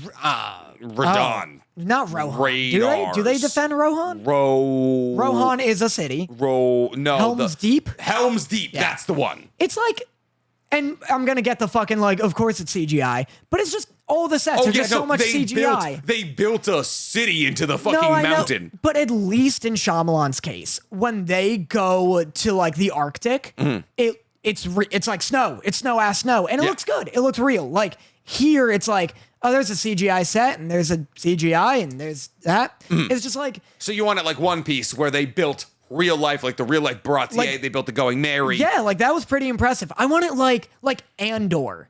I don't know if you watched Andor. Haven't seen it. Really good. Genuinely? Yeah, don't. Like, there is like very few things I give a shit about less than Star Wars. Okay. Holy fuck do I not care. Star Wars, that's so unfortunate, because this is a great example. Because Star Wars, a lot of the shows, all green screen, because it's space. Yeah. And it looks bad. Could you imagine? Yeah. Well, they wouldn't show the footage of them dying. Just like, fuck it. They wouldn't be like, fuck it, we got it. Print. Like, just Mark Hamill's face fucking exploding. Just his eyes exploding out of his head, and it's like, da da da da. They wouldn't be like, Mark the lines. Mark. Cut! Who fucking hired this guy? And they're like, well, send it to Disney. This was $8 trillion. This was the defense budget. This is what Space Force was. The entire thing. But it's all CGI backgrounds and green screen. Yep. And it's like unimpressive. It's just like whelming. Yeah. But Andor is all one planet, and so it's all shot in fucking Ireland. And it looks great because like Ireland's gorgeous. It is very pretty. And it's like, this is all just green screen. And it's like, yeah, Ba Sing Se, CGI. Don't build Ba Sing Se. Yeah. But it's like, there wasn't a shot where I'm like, oh, wow, that's like stunning cinematography. That's like a gorgeous landscape. Yeah. And like, at least with One Piece, I'm like, man, they're doing like a lot. They put a lot of work into it. Yeah, there's like a lot of effort. There was so much elbow grease. Yeah, which I appreciate. And like, yeah, M. Night Shyamalan left a scar on me where I'm like, yeah, it's this. Well, so it's I think it's kind of in a weird spot right now with Attack on Titan. Yeah, fucking surprise, surprise. There's been no infinite water glitch. Daddy just fucking waiting for the Minecraft infinite water glitch to fill his water ball up. How crazy would it be if I was just like gone? So, anyways, I think it's kind of such an interesting time for live actions because One Piece was really good, but yeah, everybody remembers M. Night Shyamalan being terrible. Yeah. So I think it's set everybody's like realistic expectations somewhere directly in the middle, and I think that's exactly what it's going to be. It will not be as bad as M. Night Shyamalan's, but it will be nowhere near One Piece. You know what it's going to be? Kind of just your run-of-the-mill live action where you're like kind of cringy. Yeah, it's okay. It's going to be Cowboy Bebop. Here's the thing. Cowboy Bebop's really bad. I feel like people weren't mean on it enough. Dude, I think it was fine. It sucks. I think it was fine. I think it's a 3. Which is fine. If you're out of 10, 3 is fine. you're crazy. 3.5 5 is fine. You know, I rescind. 3.5 is fine. Ridiculous. Absolutely 5 is fine. Fine is good. 5 is good is fine. Good is not fine. Fine is way below good. Oh my god. What do you mean? I don't know. All right, listen. If you go, hey Sarah, how you doing? And she goes, fine. 5 out of 10. No. If I'm like, that was good, 7. Good is 7? Yeah. Very good is 7.5. Masterpiece is 9. Yeah. Perfect is 10. Right. 8 is very good. 8 is. I'll give you 8 is very Then good. 7 is good. 6 is fine. 5 is okay. Then what is below 5? Bad. Very bad. Yeah, very bad. Terrible. Comedy. Boring. Cult classic. I feel like The box. I feel like so bad. Let's go with the box, baby. Wait, is that? What are you talking about? The box where it's like if you press this button, someone will die. No. What's the one where The Room? You're killing me, Linda. The Room. Yeah, The Room. Damn, I thought you were talking about the box. Oh, you're talking. I was like, let's go. Wow, that's a core memory. Yeah. Which, by the way, holy fuck, would I slap the shit out of that? No. As many times as they let me. As many times as they let me. Sir, just one. You only get paid once. But do they keep dying? Please stop. You're incorrect in the thing selling me here. Yeah. But anyway, no, I think 1 is like it's really, really bad, like incomprehensibly bad and boring. Like not even worth a watch. So 2, I think is cult classic, so bad it's good. You're talking The Room is 2. Yeah. Okay. I think the 1 is like what's just like a snooze that like Game of Thrones. No, I mean, Attack on Avatar: The Last Airbender. Like a filler episode of Attack on Titan. Okay. Is a 1 where it's like this was nothing. A filler episode of any anime whatsoever is a 1. Like a bad filler. Yeah. But you know what the thing is here? Other than I'll say one moment caught my eye in the Avatar thing, and it's when Ozai's like. I think they show the Agni Kai of Ozai and Zuko in this trailer, where Ozai's blasting fire and Zuko's like splitting it with his hands. Do you know what I'm talking about? Yeah. And it's like parting it. That bit's cool, but other than that, I will say everything else was unimpressive. Yeah, and that's worrying because they know they need to impress. Yeah. They know that Shyamalan happened, and the creators of Avatar left this project because they didn't like it. Which should be poison. Wait, what? You didn't hear about that? No. The creators of Avatar were working on this with them. They were the showrunners. And then like 2 years ago during COVID, they were like, because of creative differences, we are leaving. Like, we cannot agree on something. How do you look at the people who created the story and be like, no. No, yeah. What? That's why it actually became a good thing, because that's why we are now getting like 5 years of Avatar content. Because we're getting they were like 3 movies in a series because they were like, you know what? We're going to Paramount. We're pitching or Avatar Productions. Yeah. Paramount said yes, obviously. Yeah. Now we're getting actual Avatar content. Yeah, we'll print money. Yeah, I think that works. Yeah. Yeah. Yeah. Would we like money? Yes. Yeah, I think yes, please. I think we'll make $1 billion off existing IP. So yeah, Shyamalan happened, and then also the creators left because this was bad, maybe. This trailer should have just been like one really cool scene.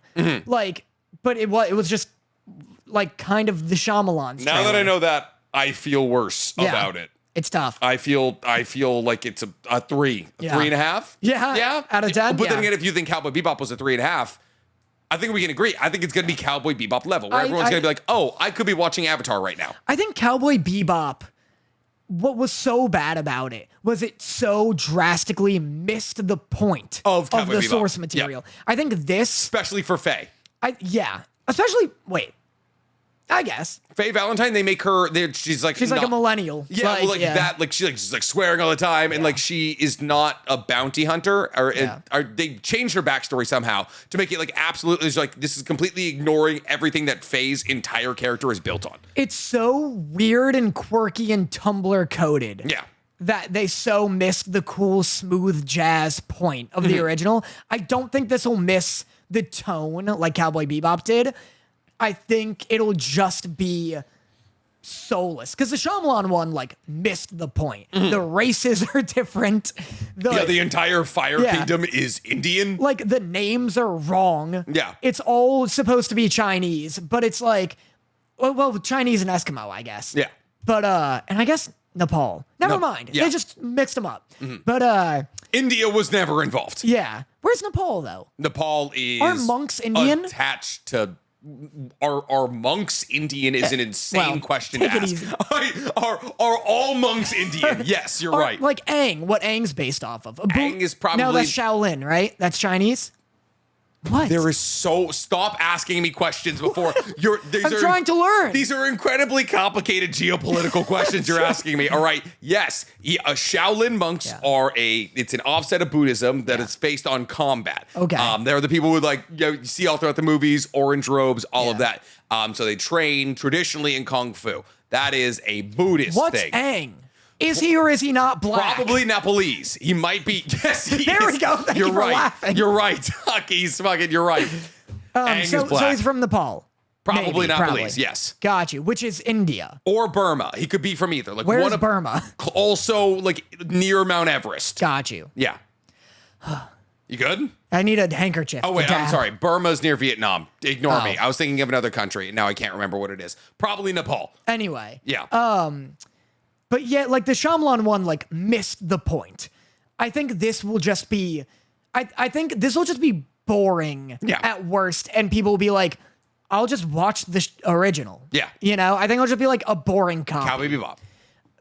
No. That was what Cowboy Bebop for me was. They missed the point, but it was also like I was watching it. And I was like, yeah. You know what else is out? The Avatar: The Last Airbender. Not hard. Do you have a best boy? Oh, I do. Yeah. I started watching Link Click for my YouTube channel. Link Click. It's a manhwa. Okay. Or a donghua, rather. Okay. A Chinese anime. I don't know what it is, so lie to me. It's a Chinese anime. Okay. It's a puppet show. No. It's a Chinese anime, and it's really, really cool so far. The first episode is great. This looks so Chinese. Like, I don't know. For some reason, manhwa has a very, unique look. It's so Chinese. They dry eyes, very, very differently. The, posters are always, kind of edgier. It's always about two boys. The animation is very, soft and fuzzy. Uh-huh. The colors are very, Chinese in terms of, the color palette. Mm-hmm. But, at least from what I've seen of, other manhwa and donghua, where it's, they also solo make the leveling characters looks long like that. and They wide. have long, thin characters. Yes. Yeah. But so it's really good from what I gathered from episode 1. It's about these two guys who may or may not be in love, and they go on missions, but they have powers. One power, they can go back in time. Okay. One of them possesses someone, someone's life. and they have to Like in the past. in the past, but they have to recreate it. Like otherwise they'll fuck up the past. Gotcha. I think they have to recreate it, and the other one has like guides them through it. So they talk telepathically. This sounds awful. Why would you do this? Hey, let's go back in time to live somebody else's life. That sounds fucking awful. So episode 1, they do it to like bust this greedy, like corrupt corporation. So they go into this woman's life and they like, she's being abused by the boss, her family life's kind of shit. The company sucks. One of them's like possessing her and he has to like play the part of her. Yeah. Can't fuck anything up. And like, and it gets tense because at one point the boss is about to like have his way with her, like take advantage of her rather. And the dude's like, hey, when can I not? Yeah. And the other dude's like, wait, we might have to play this out. He's like, I don't know if I want to experience this. But the other guy's like his guy in the chair, like he's guiding him through it. And then like a phone call rings and he's like, now that's your in. Say you have to take that. And then he's like, all right, I have to take this. Don't molest me. Yeah. And so, and then he like, you know, he kind of gets a look into this woman's life. Can I spoil the first episode? Danny, I didn't know it existed until 3 seconds ago. Spoilers for the first episode because it's a great twist, Yeah. genuinely. So don't listen, go to the next timestamp. So he's in her life, and the guy who possesses people, like, has a rough family life. Like, his parents left, and her parents are too overbearing. And he's like, fuck, I wish I had this. And she doesn't appreciate it, but she wants to. I can tell. I have her memories. Yeah. So before they finish up, the mission ends up like, you know, they do something to expose the corporation and the like CEO gets arrested, which is good. But before he wraps up, he sends the parents a text saying, I miss you. Like, please come visit sometime soon. And then he does that. And the other guy's like, hey, you didn't like change anything. You didn't do anything to fuck up, did you? And he's like, no, I didn't do anything. I would never. Never. And then she wakes up kind of Your Name style, like unpossessed. She sees her texts and her parents are like, hey, got your text. Sent, like, we drove into the city, got you like spring rolls, got you a blanket, this and that. You were too busy to visit, so we're heading back. And she's like, oh my God, they were so sweet. They got me these things. It's so nice of them. She calls them. She's like, wait, meet me at the train station. Like, I'm sorry, I do want to hang out. She goes, tries to meet up with them. Then on her way to the train station, which she never would have went to if the guy didn't fuck up the past, some dude stops her and he's like, the train just left. Do you need a ride? She's like, yes, please. Thank you so much. Found dead in a river the next day. That's fucking sick. Hype. That's a great twist. So good. I love it. What a dark consequence of like, hey, you didn't change anything, did you? Because then you're like, oh, that's so sweet. He like fixed their relationship because his is bad. Gets her killed. Instant consequences of like, you don't fuck with other people's lives, don't project onto them. You're getting that's dope. Really good. That was when we talked about Full Metal Alchemist and how I was like, man, maybe I'm not funny anymore. I watched that and I was like, nope, it's just Full Metal. I need that to end. I am killing it. I was like, I'm back. I'm just like out of Full Metal jokes. Anyway, twist over. We should move welcome on. back. Yeah, welcome All right. back. This brings us to the part of the show where me and Danny do a love letter, which means me and Danny poll our live audience to ask us a question that they're curious about our answer to. If you guys ever want the possibility to watch me and Danny live, you can become a YouTube member for either $4.99 or $5.99 a month to become either Team Nick or Team Danny. So not only do you get to see all the bits that we cut from this podcast, you also get to hang out with me and Danny live before and after podcasts and ask us a question when it comes down to love letter time. So Daniel, Mom asks, what's the most underhyped moment in anime? I have an answer if you'd like me to go first. I would love for you to go first. Okay, so for me, and some people did talk about this, but I feel like not enough people talked about it because it really hit me where it hurt. When Deku comes back from the Vigilante arc and Uraraka takes the microphone and is yelling at everybody to let him in because like he's been out there like busting his ass trying to save the entire world and they're not like appreciating the amount of work he's putting in to save them, but they're like, hey, if you come in here, the League of Villains is going to come here and then we're all going to get killed. Uraraka standing on top of that building and being like, let my friend in here. Like, you don't understand the level of struggle he's gone through with the swelling of the music. I sobbed. I saw, like, MHA is the only anime that consistently makes me cry. And I would say Uraraka sticking up for Deku after all that he had went through in the Vigilante arc, like, even though the Vigilante arc could have been longer, every single time just hits me directly in the feels. And while I do think a lot of people definitely feel the same way about that, like, when it comes to true emotional impacts in moments, I think that's got to be one of the top 10. Yeah, that relationship is so cute. Yes. I love Deku and Uraraka, even though they're just like, it's like hardly the most unique relationship. But it's also what's, especially in the manga recently, it's become more platonic. Yeah. But like, not like platonic where like, oh, they're not gonna like end up together. They will end up together. But like, we're not focusing on Uraraka through the medium of Deku. Like, she's getting her own battles and her own plot progression, which is something I've wanted from MHA for a long time. Yeah. And so to see that in the manga, it's like actually like, oh my God. Like, it's funny, as MHA has fallen out of grace, it's fallen more into grace for me. Like, the parts that of MHA that people don't like are my favorite parts of MHA. Right. My favorite arc is My Villain Academia, one of the least favorite arcs of all of Japan. Of all of Japan. Yeah. I love it. Everything that's happening in the war currently, I love, except for a couple death-baity moments, but like, still. Right. Love MHA. Love where it's going. Gotcha. I think the most underhyped anime moment, at least in recent times, is Tanjiro killing Hong Tengu.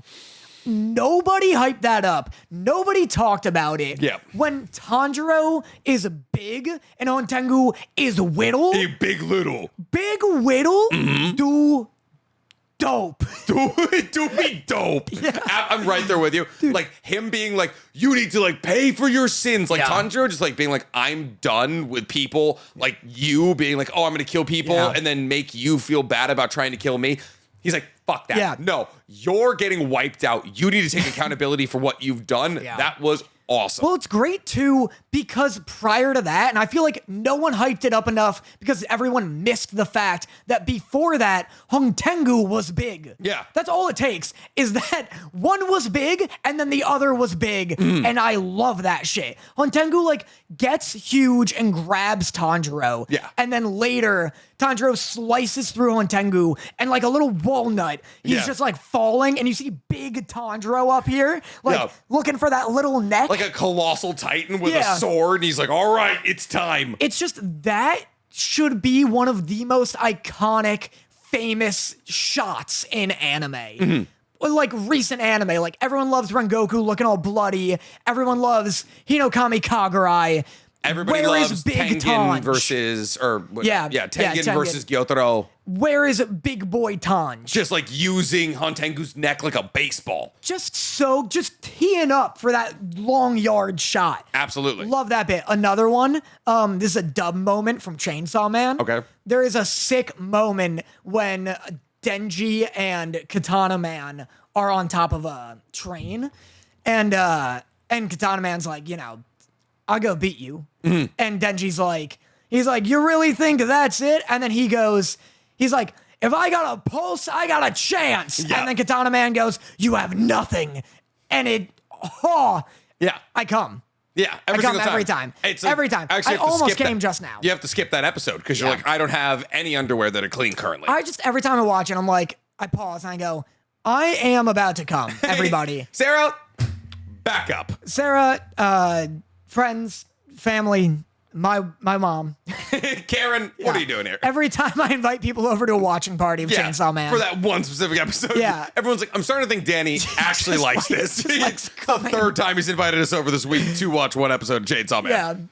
Yeah. That line's so good, and I hate the dub of Chainsaw Man. It's bad. That one's really good, though. That line's great. Cool. And that's everything we have this week, ladies and gentlemen. Thank you so much for watching Otakus Anonymous. We have been your hosts, Nick and Daniel. Make sure you guys are following us on all the other platforms like TikTok and Instagram. Make sure if you have any questions, you can email us at otakuanonymouspodcast@gmail.com or become a YouTube member so you can ask us questions in real time. It's either $4.99 or $5.99 a month. We got 33 people hanging out right now. They're doing their things, bringing the dogs after all the episodes. You guys get to meet our dogs like Ava and Wagyu and Neutron. People you don't have a relationship with currently because you're not a YouTube member. Also, me and Danny are still in the process of figuring out the Patreon thing because both of us move slower than molasses. Daniel, who have you been? I've been the guy moving way too slow on our merch, and also Danny Motta on TikTok and YouTube. YouTube, and DMott with 3 T's on Instagram. Lovely. Thank you guys for hanging out. We love you. Bye. And now for my next number, I'd like to return to the classics.